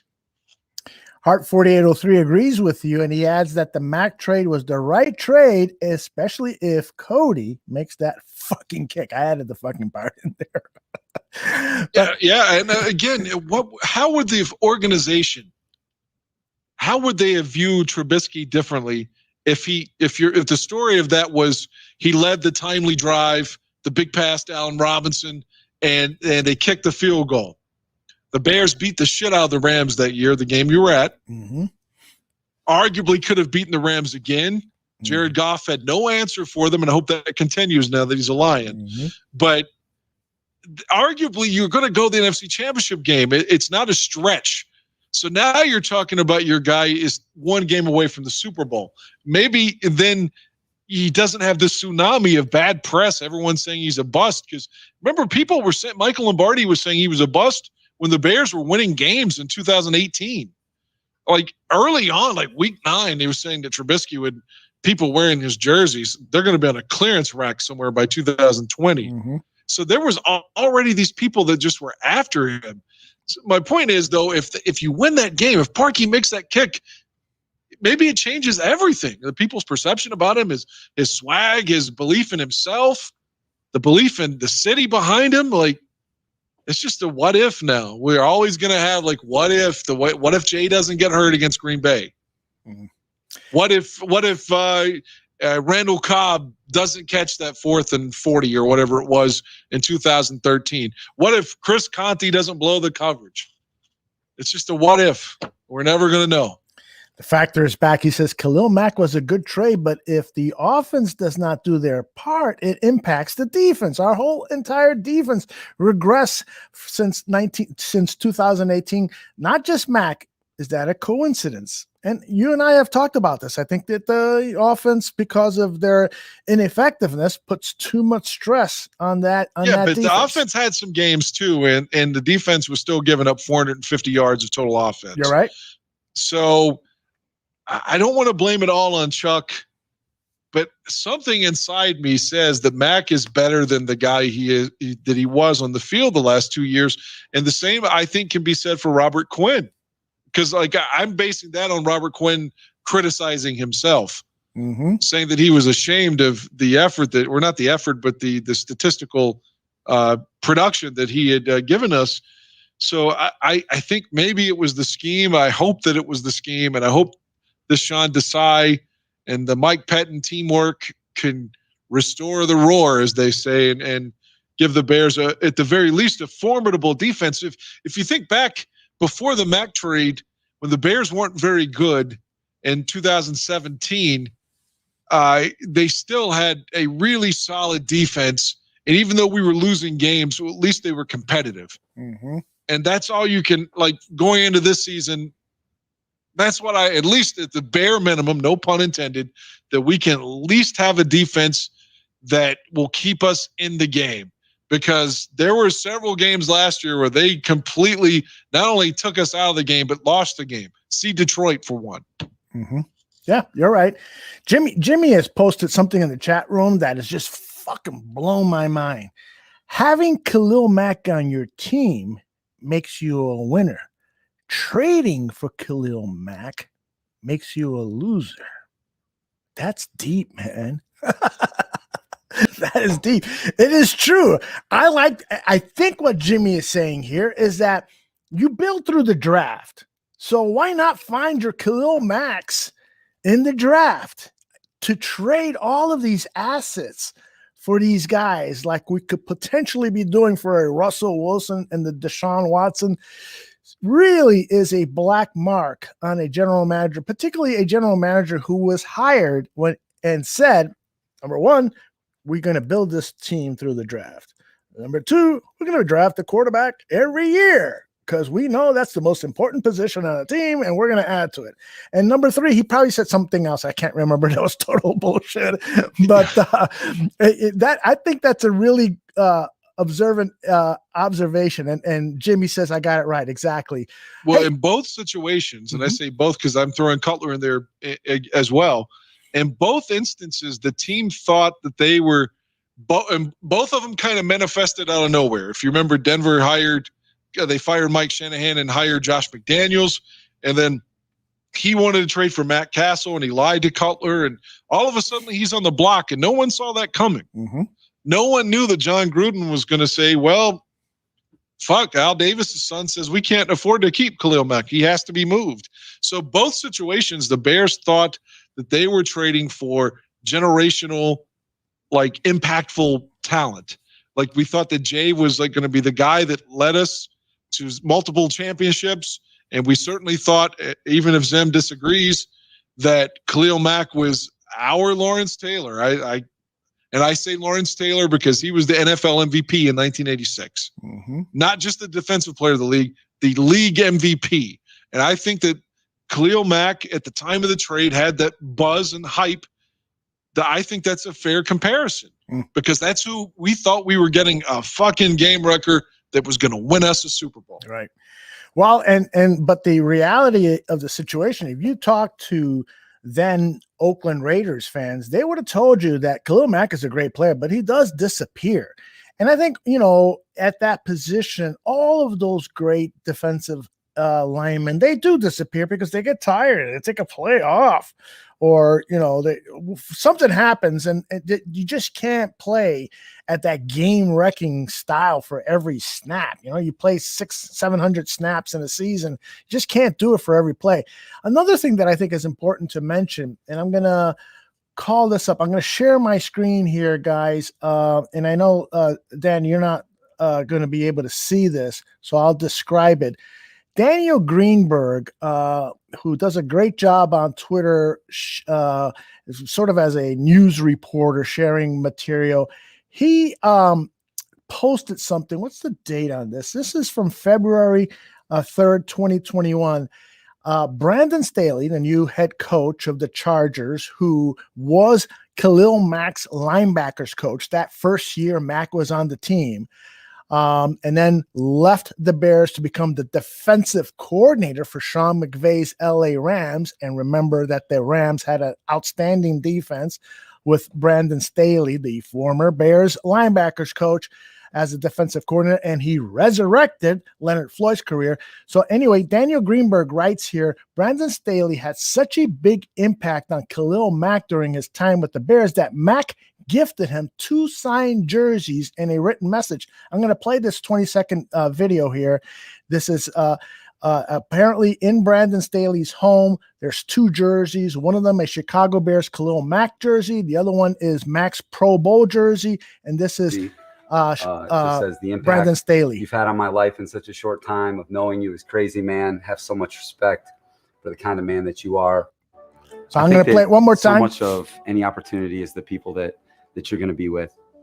This is Khalil Mack. This is his Bears jersey, but then he also has his Pro Bowl jersey. It just says the impact you've had on my life in such a short time of knowing you is crazy, man. Have so much respect for the kind of man that you are. The reason I wanted to share this with you guys, okay, Aldo, stop it, is because I think one of the mistakes that the Bears have done, and Dan, you can speak at length about this, is just letting go of quality people, from coaching staff people to players who just have gone on and had great success elsewhere. And they've obviously let go of people who did not. But, you think about the George Allens. George Allen should have been the head coach of the Chicago Bears. He went on to become head coach of the then Washington Redskins and win a Super Bowl. You think about, other players who have been in the organization who they've let go and have done really well elsewhere. And this is Brandon Staley. This guy was the linebackers coach when Khalil Mack was here. Khalil Mack had a sensational season. He had an MVP, defensive MVP caliber season. He leaves, and then he turns Leonard Floyd into a stud. And now he's the head coach for the Chargers, and he's thought of as an innovative thinker and so forth. Why wasn't he promoted to defensive coordinator when Vic Fangio left? Why did it take so long for them to recognize that Sean Desai could be a Brandon Staley type? In fact, I got a soundbite from Matt Nagy talking about the search for for the defensive coordinator, and that the fact they interviewed a number of people, and Nagy talks about Sean Desai's qualities. I ended up interviewing nine defensive coordinators. So I'll give you the number. And that was different than the first time. And there was a lot of great ones. They all did a really good job, and it made it hard. But in the end, I just was really excited for the direction that Sean saw this team moving forward. The thing that I really liked about Sean is his conviction and confidence that he has, and the way that he's gotten to this point right now. He's really, really smart, but he's really, really football smart too. He has an unbelievable connection with these players. And what I find fascinating is when you go through the process, every person that we talk to and that I talk to, they all have their strengths and weaknesses. And one of the biggest obstacles and hurdles that Sean has always had to go through is coming through, the ranks that he's been in is the fact that he did not play college football, and he did not play in the NFL. He did not play in the Arena League. And so, but that said, to see the way that the guys respect him and the way that he works and how he got to this point, it was really neat. And then everything else that goes into it, so many strengths. And I'm just really excited and looking forward to seeing him put his spin onto this defense. And he's been waiting for this for a long time. And now the opportunity's here. And I'm really, really excited for him and our team. My reaction to that, and this is not a criticism. Okay. It's just what I honestly think. I heard this on the drive in today. I think Nagy hired Desai because he sees himself in Desai, a guy that was struggling for a couple of years and finally got an opportunity. And, like you said, he didn't even play in college. He didn't play the Arena League. And, as we know, Nagy started out as just the fucking intern, the guy that was unpaid, getting the film cut and it basically just being the bitch boy. So, and I think he sees a little bit of himself in Desai. I'm not saying that's a good thing or a bad thing. So I think that's essentially, he's almost like putting himself over there by talking all these things he just needed a chance, an opportunity. I think, again, that's his own story. Well, I'm not quite sure I would agree with that. In fact, I don't agree with that because Matt Nagy played football and Sean Desai didn't. But he played arena. He played arena. It's not I guess in the NFL. I guess I could see where you're coming from on that. I guess I could see. And I'm not even saying it as a criticism. I'm not even saying it's a criticism. So if he's trying to give back to somebody, giving them the opportunity that it was so elusive for him to get, that is a cool thing. Mm-hmm. So I'm not even saying it as a bad thing. But that was my honest opinion. He appreciated Desai's perseverance and surviving all these years and, you know, under these different Bears administrations and different coaches. And I think he wanted to give him a break, and I hope it works out. Harp agrees with you in the chat room. And then Jimmy adds, the truth is Nagy hired Desai because nobody else wanted a one-season defensive coordinator job. I don't agree with that, Jimmy. I really don't. I mean, there are probably some that did, but I bet you if they would have offered the job to Wade Phillips, he would have jumped at it. They asked in the presser today if they interviewed Wade, and he wouldn't answer. He would not answer, which is fair. You're not going to, say, yeah, we interviewed these 8 candidates and we went with Sean. Those 8 candidates were Wade Phillips, blah, blah, blah, blah. Yeah, that wouldn't be fair to those people. But I think there are a lot of people who see the talent on this team and would love the challenge of getting Khalil Mack up to double-digit sacks, to get Robert Quinn back up to 8-10 sacks, to coach Roquan Smith, to coach Kyle Fuller and Eddie Jackson. Come on, there's a lot of talent here. And even if it's a one-year deal thing, because you end up with a losing record and you get fired, those defensive coordinators would say, I'm going to prove that I can turn this defense back into its glory days, at 2018 days. So I disagree with that. The other thing that in studying a little bit about Sean Desai that I think is going to be really interesting is, I put this up on Twitter. There were only 2 defenses last year that ran a comparable defense, the Vic Fangio defense. And that was, of course, the Denver Broncos under Vic Fangio and Brandon Staley of the LA Rams. They ran what is called this cover 2, the traditional Lovie Smith cover 2, but it's disguised and it's with a soft zone. And so it looks, there's 3 down linemen, but they usually send in 4 and a lot of times 5 people so that there's one-on-one blocking with the offensive line. And then they disguise that cover 2 so that it looks like it's a cover 2, but sometimes it's not.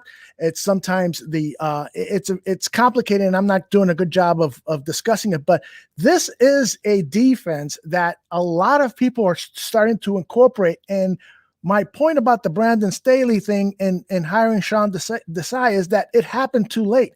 If they would have hired Brandon Staley instead of Chuck Pagano, or promoted Sean Desai instead of Chuck Pagano, perhaps this defense would have continued at the 2018 rate.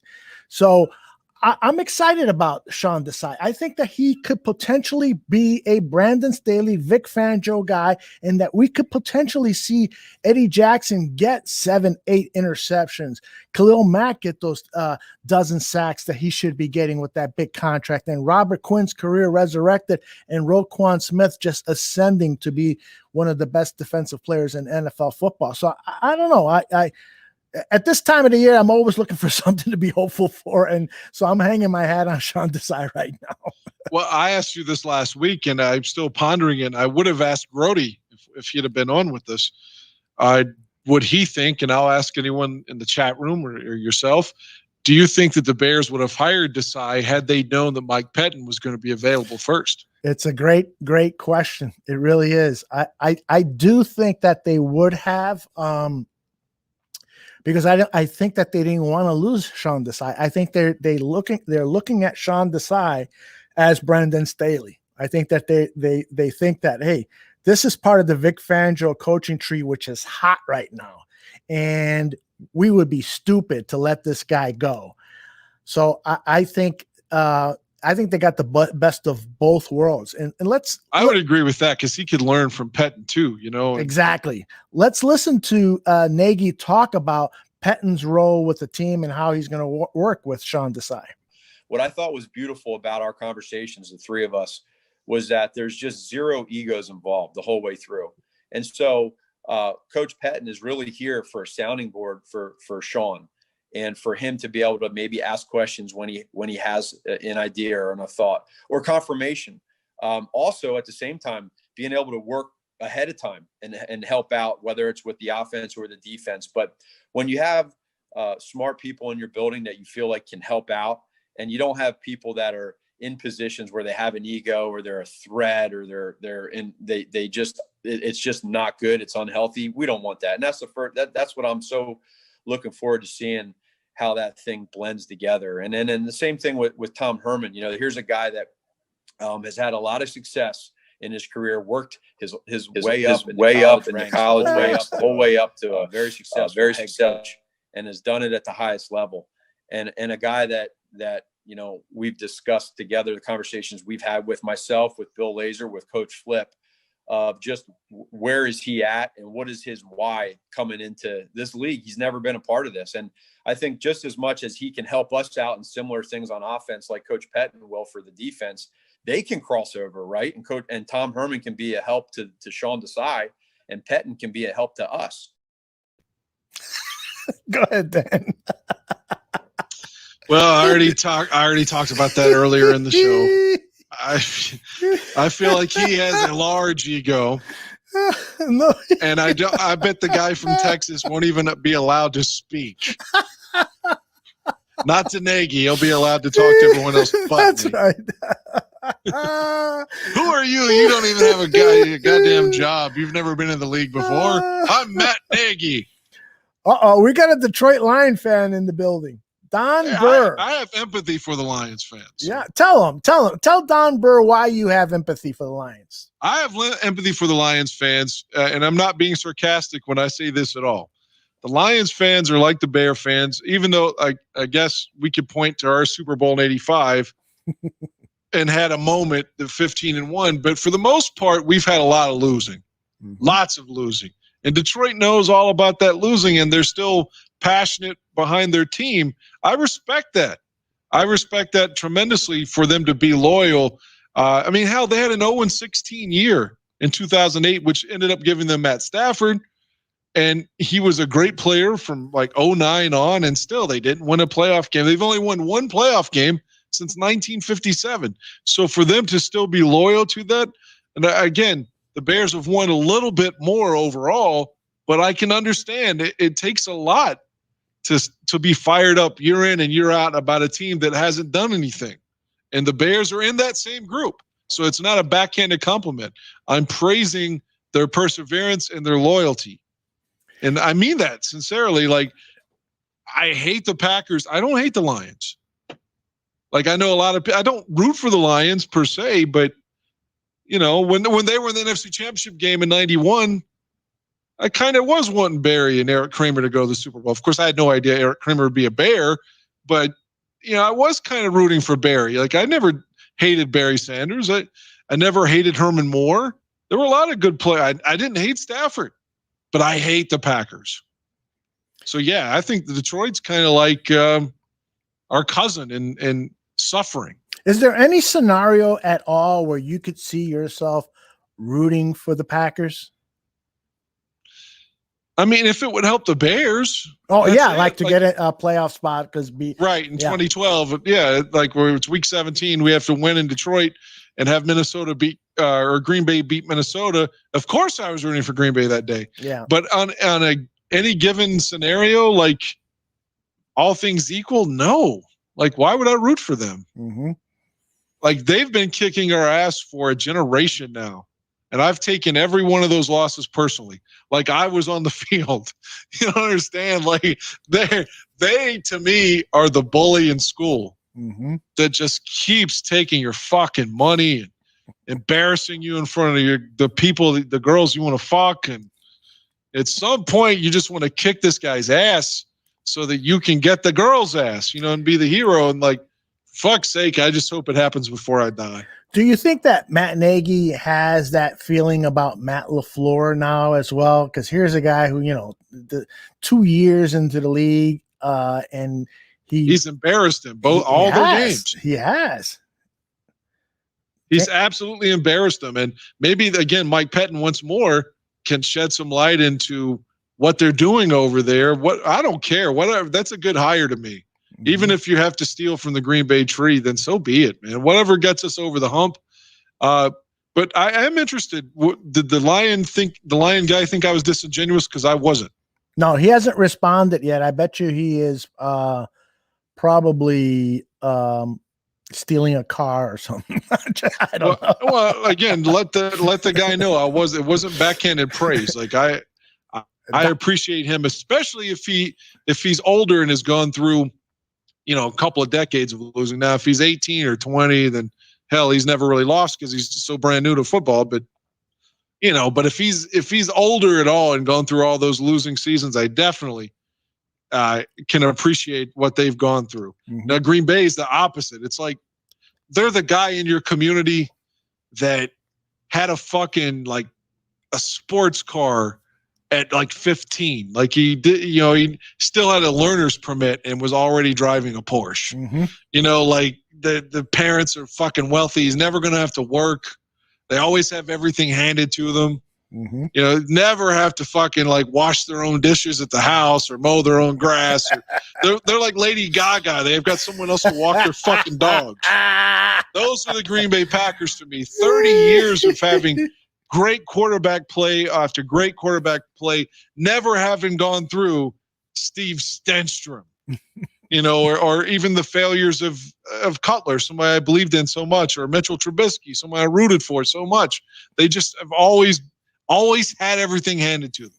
Yeah. So I can't wait for Green Bay to just be mediocre and fucking sucking again. It's just going through what everybody else, like the Bears fans and the Lions fans, go through.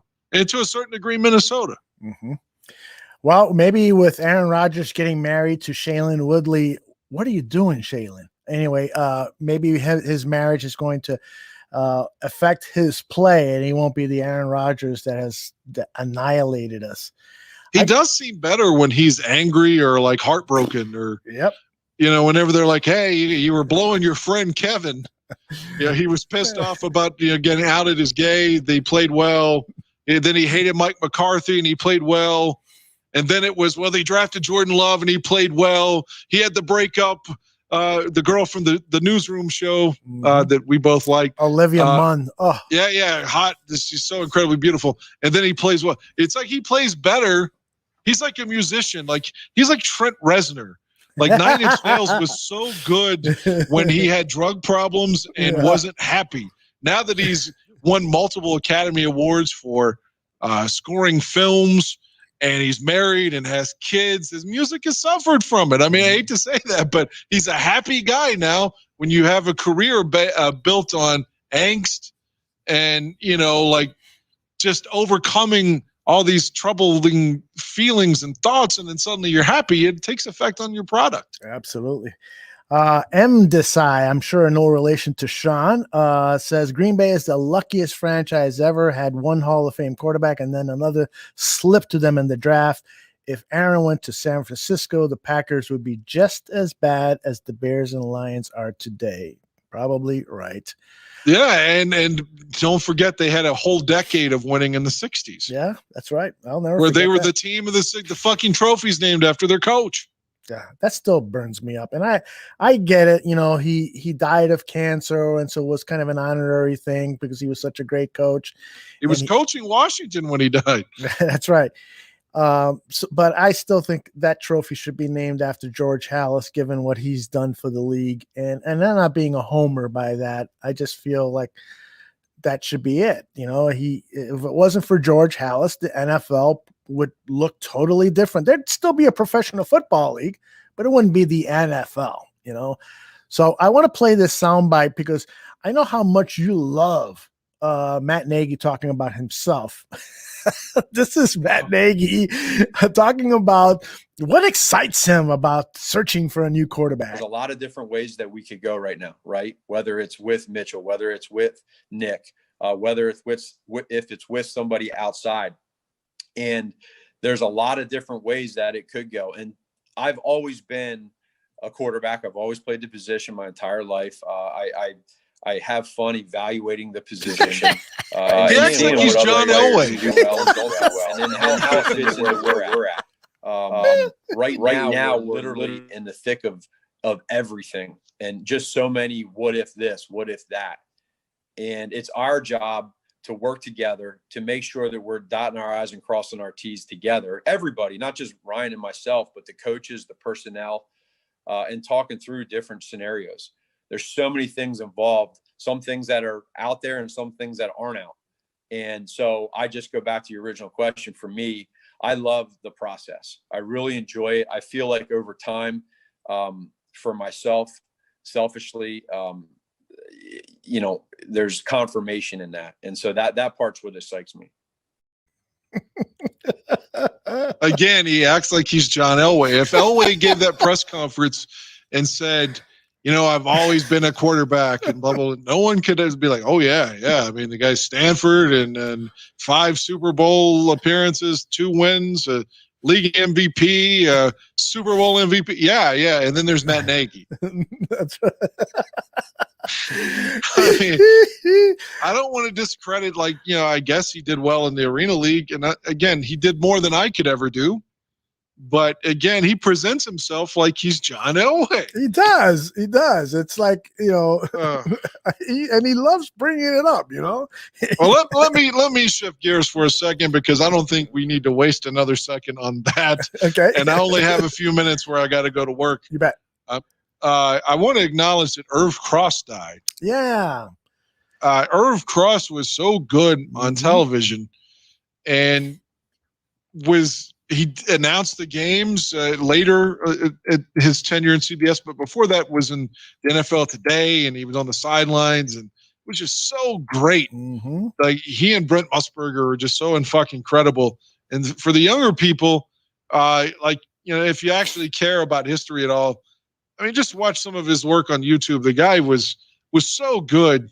And obviously, before my time, he was a player with the Eagles too, I believe. That's right, yeah. Yeah, I mean, he died the other day, 81 years old. So just want to acknowledge that Irv was always great on TV to me. I thought he was fantastic. He was great. The first African-American on the sidelines like that too. That's right. And it's funny that you say that, because right then I just put up an image of him on the sideline, and now we're seeing him up in the booth alongside Brent Musburger and Dick Butkus calling a game. Irv Cross was said to be one of the nicest guys to ever be associated with the NFL, and he was a good reporter. Heart 4803 says, "Yeah, Irv was great." James Foster says Cross couldn't wait for NFL Today on CBS back in the day. So their coverage, if you don't mind me elaborating, just as an example, please do. But you watch the Bears playoff win over the Giants in '85, or the loss in '87 to Washington, because it was really cold that day as well. In both of those pregames, like, Irv is talking about, like, in the NFL Today, the pregame show, like, going in depth, like, explaining how the players are going to stay warm on the sidelines, and how the bench, like, if you're sitting down, they had this thing on the bench. It was over 100 degrees. And, like, I mean, just little things like that. You always, it went farther than what they do today. Like, for example, I was watching sometime in the fall the Super Bowl 16 pregame show, and they were showing, like, footage of the teams, like, watching the fucking game film of each other, like, going into the game, and showing, like, their bus rides and all the stuff. Like, we don't get coverage like that now. Yeah. Where they were talking to, like, they literally were showing them in the classroom talking and watching the other team's championship game and stuff. Like, we don't get that kind of insight anymore. It's just frivolous nonsense. Like, well, like, Nate, what do you think? Who's going to get slimed today? That's their fucking, I mean, I know they're trying to incorporate kids. I'm just saying, but the coverage had so much more substance during Irv and Brent's run at CBS. And I think Musburger's a legend too. And obviously a Chicago guy. Yes. Brent worked at the TV station where I worked, but he was gone by the time I started there, WBBM TV. And I grew up watching Brent and just being amazed at his talent. And it, again, started locally and then went to the network and just became a superstar broadcaster, and now has found a really good living, I think, working as a sports handicapper. He does the Raider games on the radio too. Exactly. For the Las Vegas Raiders. So yeah, he's which is still so weird to say. It really is. I'll never get over that. And it's that funny. in the Los Angeles Chargers. I don't know if I can ever not say San Diego. Yeah, I'm with you on that. It's funny that we're saying that because just the other day on YouTube, I think it was yesterday, I just stumbled across some old NFL film stuff, and the thing that came up was the old, Raiders, the poetic one by the how's it go again? It's the Raider. The wind is the autumn wind is a pirate. It's a raider. There you go. One of the most poetic, beautiful things. I wish they would have done one like that about the Chicago Bears.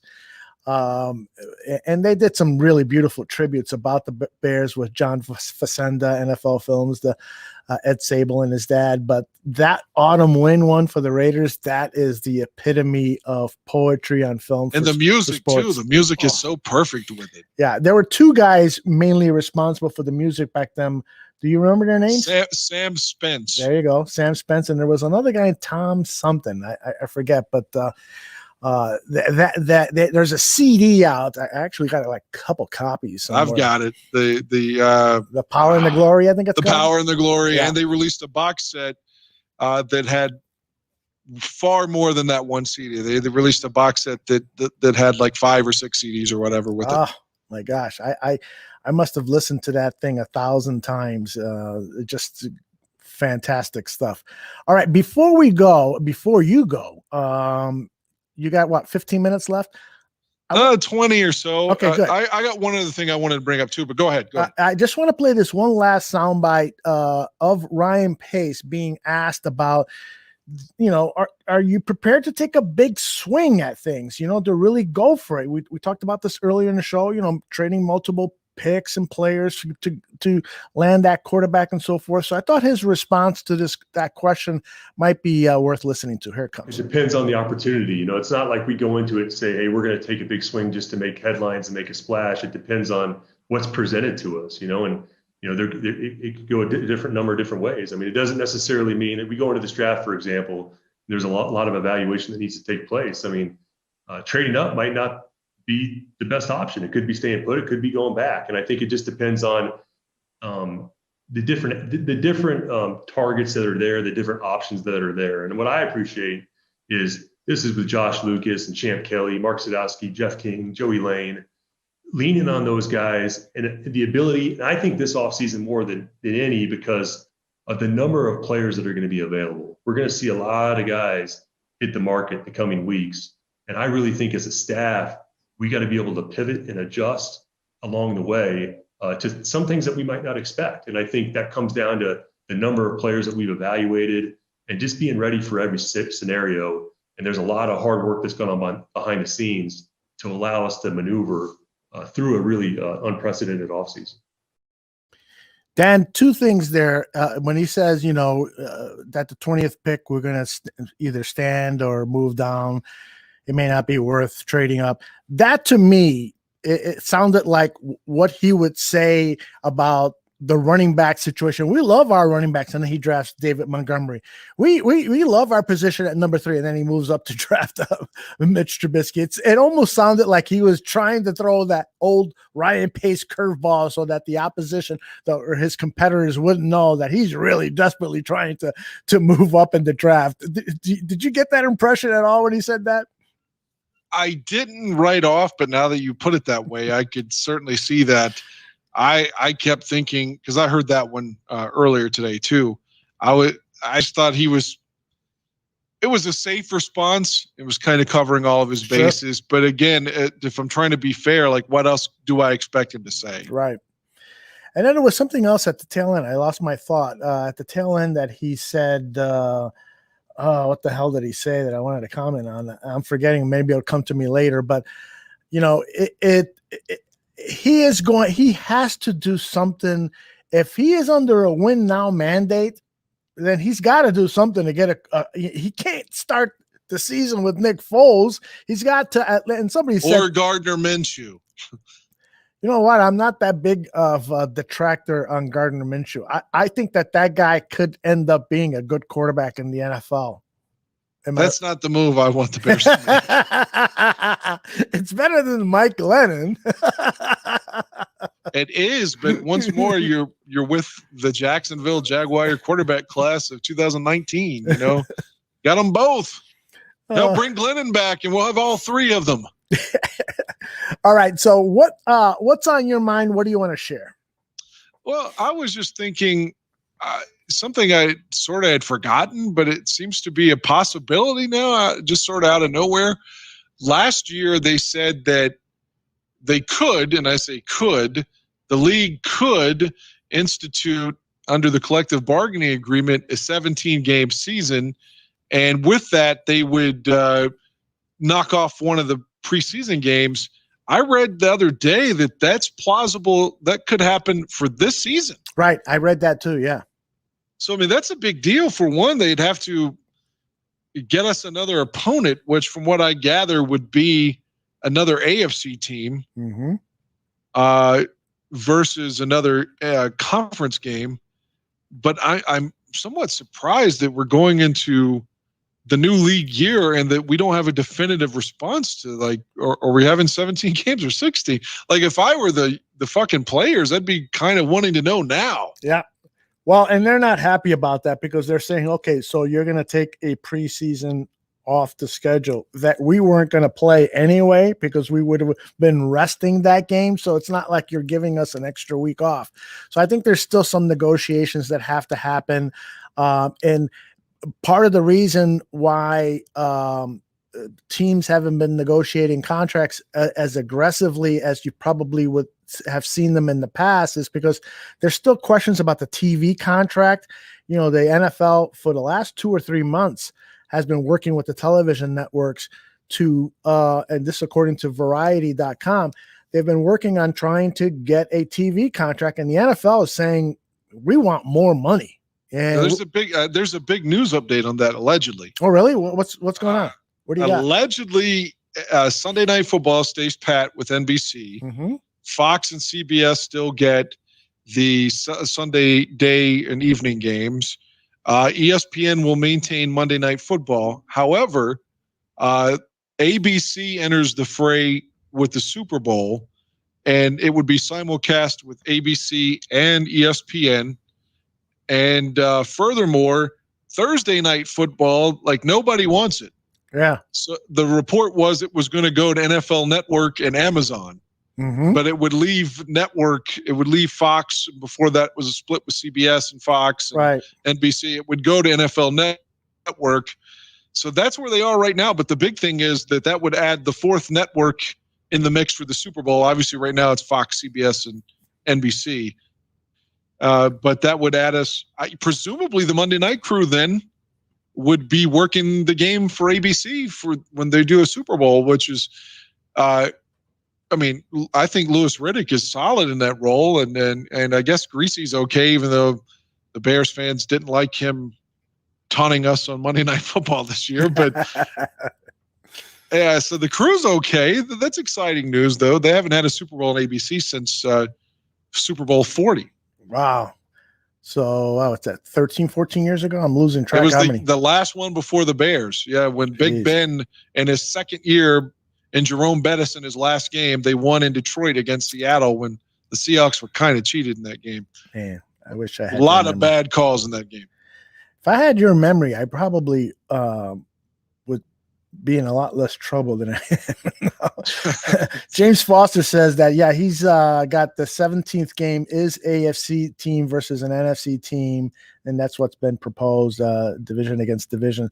So, and Harp adds Amazon on Thursday Night Football is what he has heard. So here's my concern with everything that's happening is if it gets to the point where, you know, I don't watch a lot of Major League Baseball during the regular season because after working so hard during the football season, I want to do some things away from sports and stuff. Although with our expanded coverage here at the Barroom Network, now that we've got podcasts on the Cubs and the White Sox and so forth, I'm probably going to end up watching a lot of baseball this season. But I am always frustrated when it comes to postseason baseball, which is when I'm most interested in seeing games because postseason baseball is so exciting. And it's on fucking TBS. I can't fucking find it. Yeah, like, TBS or like the MLB Network or Yeah, right. It's like Fox Sports 1 or what? Yeah, like TBS. NBC Why Sports. TBS? I know that Skip Carey, Harry Carey, whatever, they used to do games on TBS, the Braves games. But why are they doing playoff games? It should be on ABC, NBC, CBS, on free TV, easy to find, or on Fox. I don't want the NFL to be, hey, there's a NFL game on, and I got to fucking spend 20 minutes looking through my guide. Where the fuck is the game? I don't want that. I agree. That game that I was so stoked on because it gave the Bears playoff life when Arizona beat San Francisco beat Arizona. I think it was week 16, and you had to watch it on Amazon. Like, I don't want to have to do that. Like, I've said this so many times. I record the Bear games, so I'm so desperate that there's 2 more years with DirecTV. DirecTV apparently has sold a percentage of the company, or AT&T has sold a percentage of DirecTV to a standalone company to make DirecTV its own entity again. But as a result, they pretty much have said, we're out of Sunday Ticket. So there's 2 more years on that. And then obviously it's going to go digital, which I don't want because I don't want to be buffering. And when someone's watching it, when they're streaming, it's always like fucking 5 minutes behind. So I'm desperate to get it somehow, whether it's on cable or I don't know, the other satellite, whether Dish Network or whomever. Yeah. Like, I want to be able to get it through my TV somehow, A, to record the game, and B, to have the consistency of the live broadcast. And your internet could be great, and still it could buffer on the stream. It could be the NFL's problem, not your internet. Or if you have average internet, it makes it even worse. Yep. I do not want to be dealing with that in 2023. Like, I want to be able to get it either through cable or satellite or something to where it's consistent. Yep. Like, through a live television broadcast. I know it's like having a landline phone at this point, but they're a lot more consistent. And when you need to call 911, your landline is way better, because it tells you where you are versus your cell phone. You got to get your coordinates and get a fucking landline or longitude, latitude. We got to do a fucking equation to figure out where you are. Yeah. But the consistency of the network coming through TV is absolutely invaluable to me. As a guy who wants to record the Bear game. I'm with you. And I understand and I appreciate the fact that the NFL wants to maximize all of the possibilities to make a buck. I get it. But there are so many different ways to do that and still not disrupt having the games on a major network TV channel that somebody can still pick up with rabbit ears if that's what they have. And so there are things you can do. Like, for instance, they did it with the Bears game, that they had a feed for kids on Nickelodeon. And they had another feed where Hannah Storm and Andrea Kramer did the announcing of the game. And I thought that they did a fabulous job. I listened to almost a quarter. They did that. And perhaps that will appeal to certain people. And that obviously generates revenue for the NFL because another carrier. And, they can come up with more ideas. They could have the coaches delivery for those people who want to hear coaches talk about the play and break down the play and not have commercials. And instead, during those long periods of commercial time, they're rewinding the play back and forth. I would pay money to go to see a Bears game delivered by former coaches and scouts talking about the game from an X's and O's standpoint.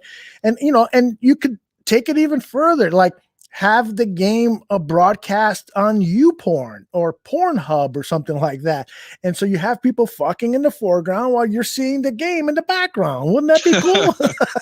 Nah, I don't even like to drink when I watch the games because I want to be completely lucid to what's going on. So I definitely don't want to be watching porn at this thing. So you're always open about your sex life. You've never had sex while there was a Bears game on? No, I have. Okay. Like I remember, like, for real, this is as random can be. But I remember in 2001, the Bears went to Tampa. And again, the Bears were picking up steam that year. That's their 13-3 year, but are they for real kind of thing? And Jim Miller had like a third quarter where he threw 2 bombs to Marty Booker, like back-to-back possessions or like deep touchdowns, like 50 plus yards, like 2 times. And I was having sex during both of those drives. And I kept saying to her, I don't want to come. Like the more we fucked, like good things are happening.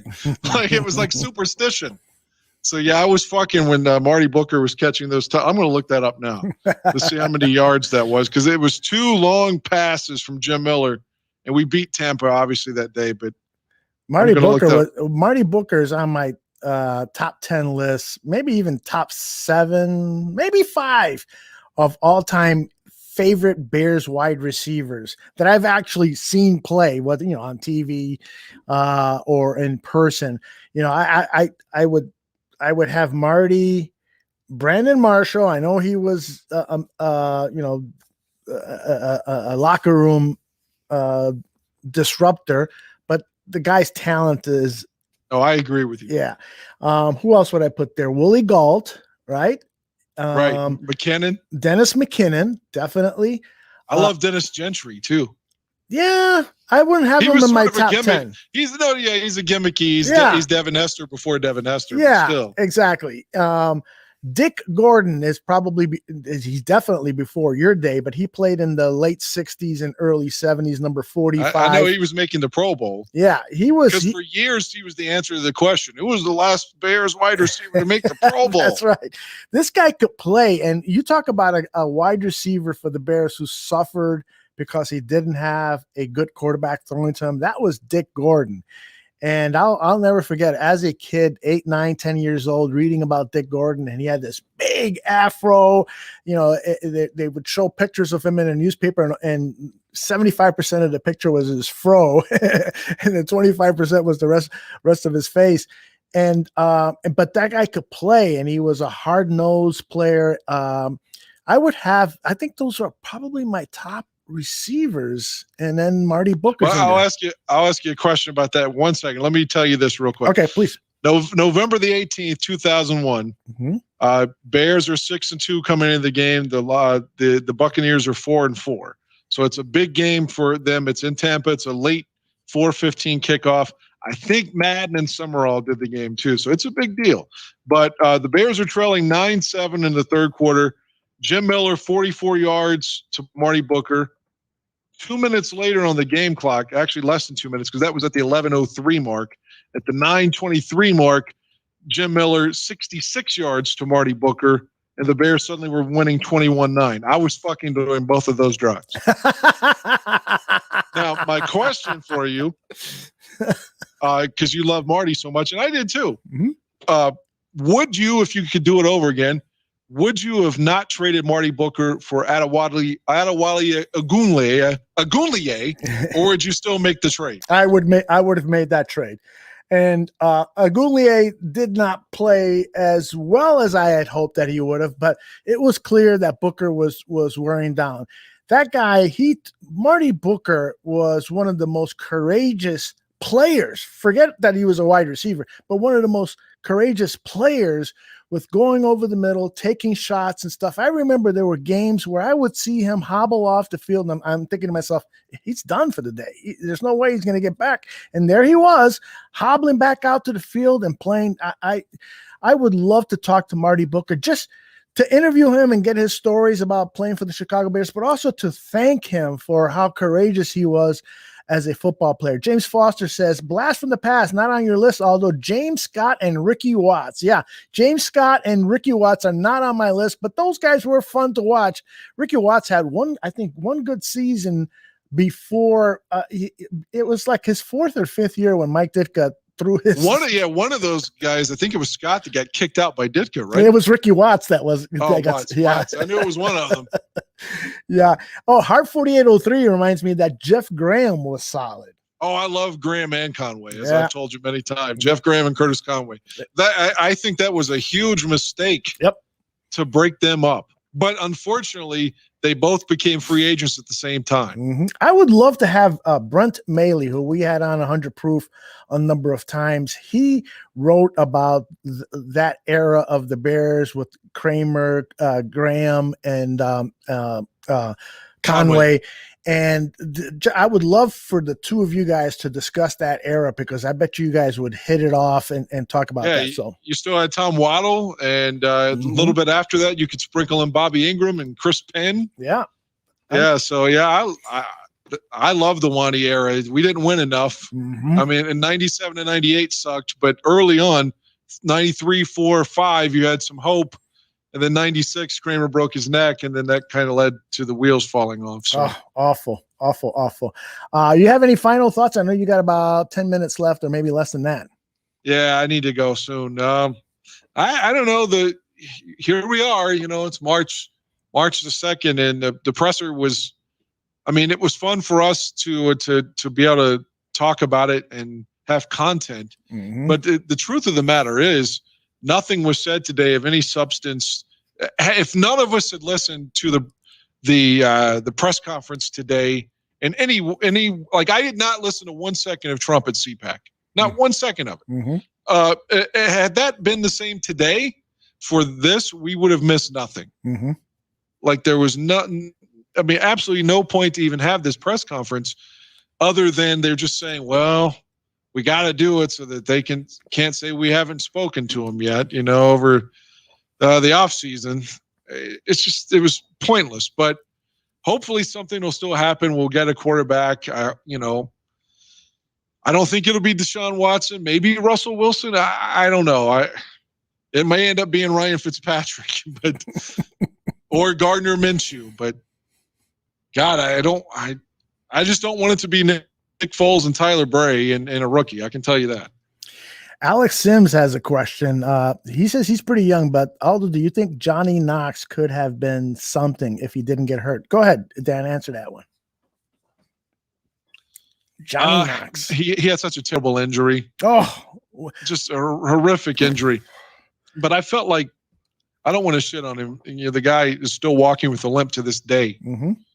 And so obviously I root for him. But I mean, he was a 5th round pick. So, I mean, he wasn't expected to come in and be Brandon Marshall or Alshon even. But I felt a lot of times some of Cutler's picks were his fault.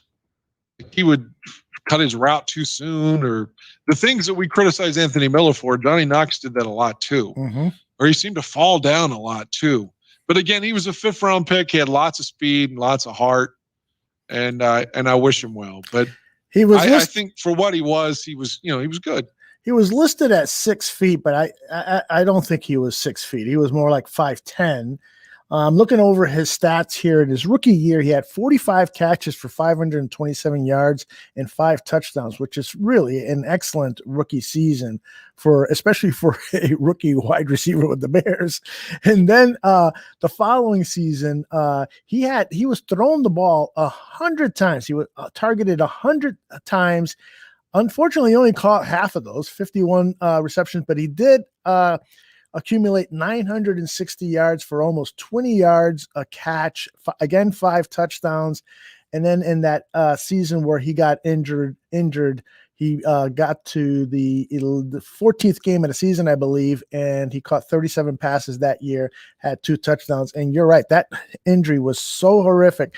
If there was a better camera angle of that, because they only had like one obscure kind of angle. I don't even need to see it. Yeah, but I'm telling you, if there was a really good camera angle of that, I think that they would have taken more safety precautions. They would have enacted rules to safeguard against those kinds of injuries, because that was really one of the worst things I've ever seen in my life, man. That was awful. It was horrible. And ironically, I don't want to just be kicking Johnny Knox, but the infamous play where Cutler breaks his thumb making the tackle against the Chargers, that was Knox's fault that was the interception. And then Jay made the tackle and broke his thumb, and we found out like 6 hours after the game, thinking, "Oh, the Bears are 7-3. We just smoked the fucking Chargers, and here we come, 5 games in a row. We're going to the Super Bowl this year, goddammit." And about 8 p.m. Eastern, we see that Cutler's broken his thumb and probably out for the season. That memory, you've recalled it 2 or 3 times since we've been doing this show. That one really burns you, doesn't it? It does, man. And then the next year to be 7-1, and not make the playoffs. And again, you need to win in Detroit and have Green Bay beat Minnesota, and they take care of Detroit. And Green Bay loses to Minnesota, not even trying. The next week they actually do try, and they beat Minnesota like 44-3 in the playoff game. But they're just fucking around. They don't need to play. They're just treating it like a fucking scrimmage, and let Christian Ponder outduel Aaron Rodgers. Of course, it fucks the Bears that way, you know. Exactly. But yeah, those 2 seasons are like what could have been for me. You know, you lose a championship game, and then 7-3, and then 7-1. I mean, that rips my heart out. Well, I think we're due some good news. Mayor Lightfoot today said that she's going to allow fans to attend Cubs and Sox games to a limited capacity, but it's going to open the gates. And then hopefully by the time the NFL season kicks off, we'll have a full crowd at Soldier Field, and we'll win a lot of games, get into the playoffs, and then you and I can celebrate a Super Bowl. Wouldn't that be cool? Somebody said, I saw it on Twitter, one of the Bears beat writers, I saw it when I was having problems sleeping today at like 12 noon my time, and I was awake, and somebody tweeted that it was Jerry Azuma. Jerry Azuma dreamt yesterday that the Bears won the Super Bowl next year. Really? Jerry Azuma? Jerry Azuma had a dream that the Bears won the Super Bowl. He tweeted that today. Oh, man, I've invited Jerry on. Wouldn't it be cool to talk to Jerry? Yeah, I hate that he missed the Super Bowl. He retired after the 2005 season. Yep. I'm sorry. Before you go, I want to get your opinion on Alex Sims. Wants to know about Mushin Muhammad. He thought that he was good. What do you think about Muhammad?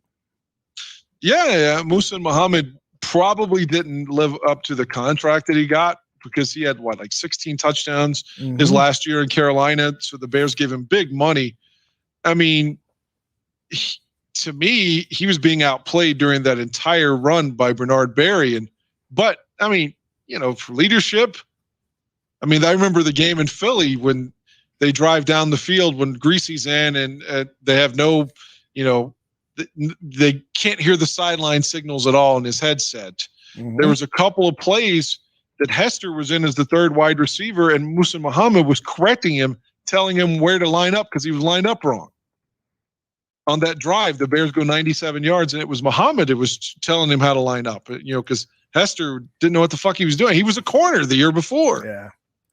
Yeah. So, I mean, I like Muhammad. I still have the authentic Muhammad Navy jersey. So yeah, he had his best seasons with the Carolina Panthers. One year, the year 2000, he caught 102 passes. And his final year with the Panthers, he caught 93 passes and had 16 touchdown catches. And that's when we gave him the money.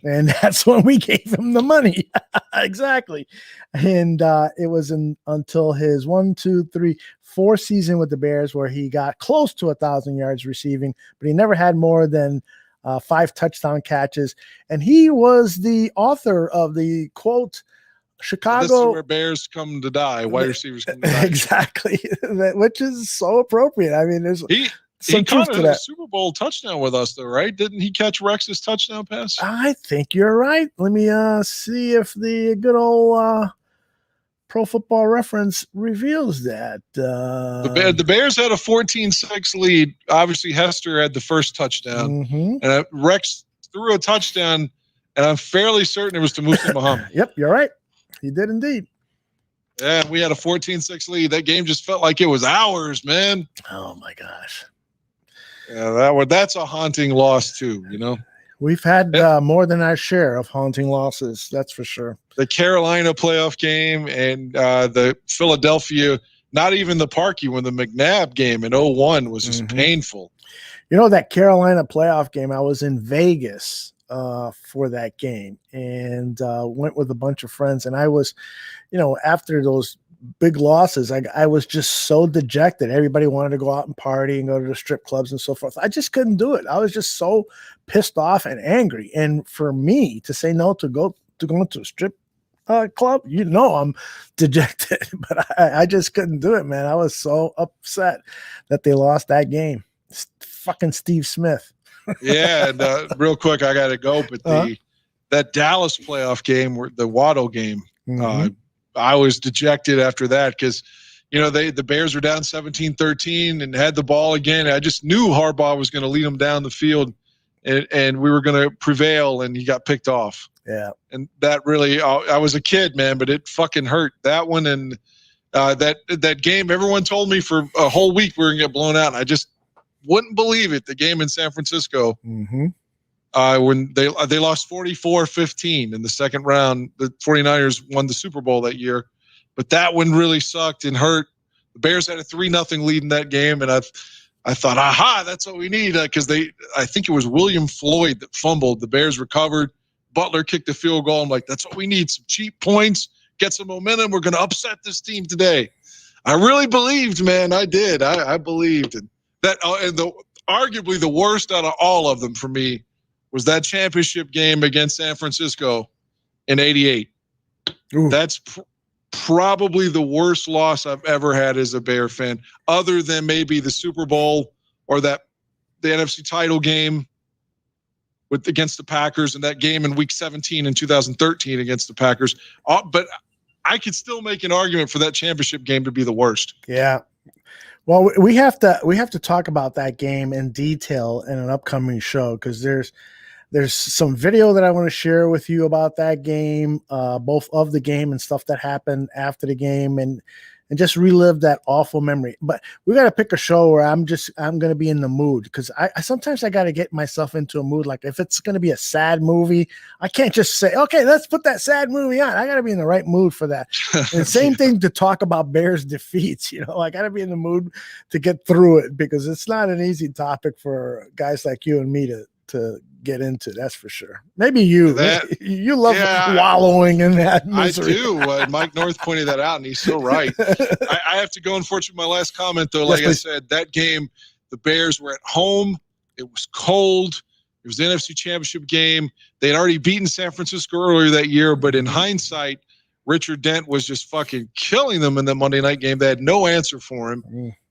And Dent broke his leg later that year and wasn't playing, right? In the championship game, but we got McMahon back that week as the starter, and he had never lost to San Francisco. He had beaten them. He's like 3-0 against San Francisco, and he just knew somehow, some way, it's in Chicago. Everyone's guaranteeing the Niners are the team of the decade. Somehow, some way, we're gonna beat this team. And oh, by the way, it's cold as shit, bear weather. Montana can't throw in this, and he throws for like fucking 380 yards. Killed us. Yeah, Jerry Rice, as soon as the game got started, it's just we couldn't get started. Yeah. It's horrible. But they could get no pressure on him, and in the first game, the 49ers had no answer for Richard Dent. None. So that was the biggest difference right there. Yeah. Just real quickly, I was working at Weekend News for WBBM TV here in Chicago, and they gave me that day off, which I was so happy, because the worst thing that you want to do is go to interview fans after a sporting event. I did that for a Chicago Cubs playoff game in the late 80s, and the Cubs lost to the Dodgers, and I'm standing behind the bar, and people are throwing their drinks at me as I'm doing the live shot. Yeah, it looks like the Cubs are going to lose this game, and I'm dodging all these drinks being thrown at me, and I knew that would have been the same thing happening. It probably would have been snowballs. I probably would have been pelted with snowballs because it was so cold. Ice balls, because it was so miserably cold. But at first, I was happy I was going to go home and watch the game, but it turned out to be such a bummer. It was one of the worst. 28-3. 28-3. And the Bears didn't get back to the championship game. That was the end of the 88 season, January of 89. We don't get back to a championship game until 2006. Oh, jeez. I mean, it's just unthinkable. Like, I was spoiled then. Yeah. As a kid, thinking, man, the Bears are a great team. Like, the Bears are always in it. And then I go like fucking 30 years where the Bears are a terrible team, But unfortunately, I have to go. I'm going to be late for work now. You go, and then we'll be back next Monday. We'll have one of our super long shows. Thanks for being a part of Dan and Aldo Bear Their Souls. I love doing the show with you, brother. Take care. Yeah, me too, man. Be well. All right. I'm going to stick around and let people know what is coming up here in the Barroom Network. Wednesday morning, it's Mike North and myself on the Mike North Advantage. Mike always has a free pick or two. I think he's at about 500 with his picks on the North Advantage over the last few weeks, but he has been red hot over at ESPN on his odds couple shows. So he's probably got a winner for us tomorrow. So make sure you listen to that. And we're going to get his reaction to this Chicago Bears press conference. If you follow Mike at all, he still believes in Mitch Trubisky. So I can't wait to hear what he's got to say about Ryan Pace and Matt Nagy's press conference. And we'll also talk some NBA basketball. And then tomorrow night, John Buffon and Alyssa Barbieri have a new Pass the Mic show. That's an audio podcast. And so that'll be available on our Barroom Network, Bears Barroom Radio Network audio feed. So hopefully you'll listen to that. The last episode they did was outstanding with the former soccer player. Oh my goodness, I forgot her name. I'm drawing a blank, but it was an excellent show. By the way, I filled in for John that show, which is why it was excellent, right?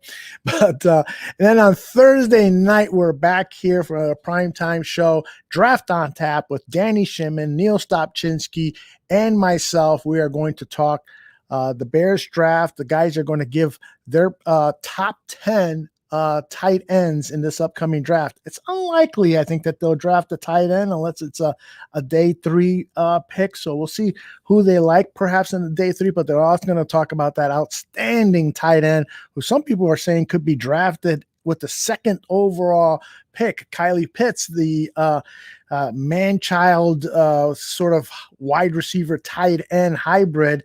So we'll take a look at some video with him and get the Neil and Danny scouting reports on him, but also 9 other tight ends. And we'll talk about all the latest Chicago Bears rumors, gossip, you name it. And we might have a special guest. I've reached out to a couple of people and hopefully we'll get a confirmation on that. So that's going to be a good show. Trust me on that. And then, of course, on Saturday night, we have the debut. Are you a Chicago Bulls fan? Because if you are, you're going to love this new show called Bulls One-on-One. It is hosted by 2 guys who know basketball inside and out. I'm telling you, I've had some extensive conversations with Laro and Chris, the co-hosts of Bulls One-on-One.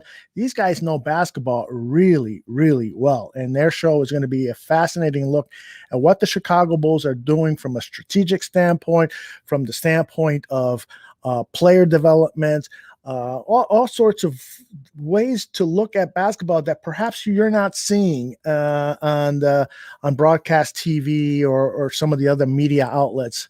So I'm going to make you a promise. Give that show a chance. And if you really like basketball and the X's and O's and the complexities of the game, I think you're really going to like Bulls One-on-One. That's on Saturday night. It's actually going to be like a 10 p.m. start. So it's a late Saturday night. So a lot of you people will probably – I don't know, having some fun in the bedroom or something like that on Saturday night. But the show will be available on demand on YouTube. And so you can see it then. And then on Sunday, of course, it's the Barfly Tailgate Show. Bobby Bombs, Ryan Badgley, and the rest of the crew will be talking all about the latest on the Chicago Bears, and they'll have a special guest to talk to as well. So we got lots of stuff happening at the Barroom Network this week. I'll probably leave out a couple of things. But just follow us on our Facebook page, Bears Barroom, or follow us on Twitter at Bears Barroom. And one other thing, the Bears Barroom name, we're slowly making that change to the Barroom Network. We'll always be Bears Barroom, but officially our name is going to change to the Barroom Network because we're covering so many other sports. The White Sox, Joe Mandel, Steven Zimmerman and Chris Gonzalez are going to be doing a White Sox podcast, and we have the Friendly Confines already on the network, and the Bulls podcast. We're going to have a second Bulls podcast that we'll talk about at a later date.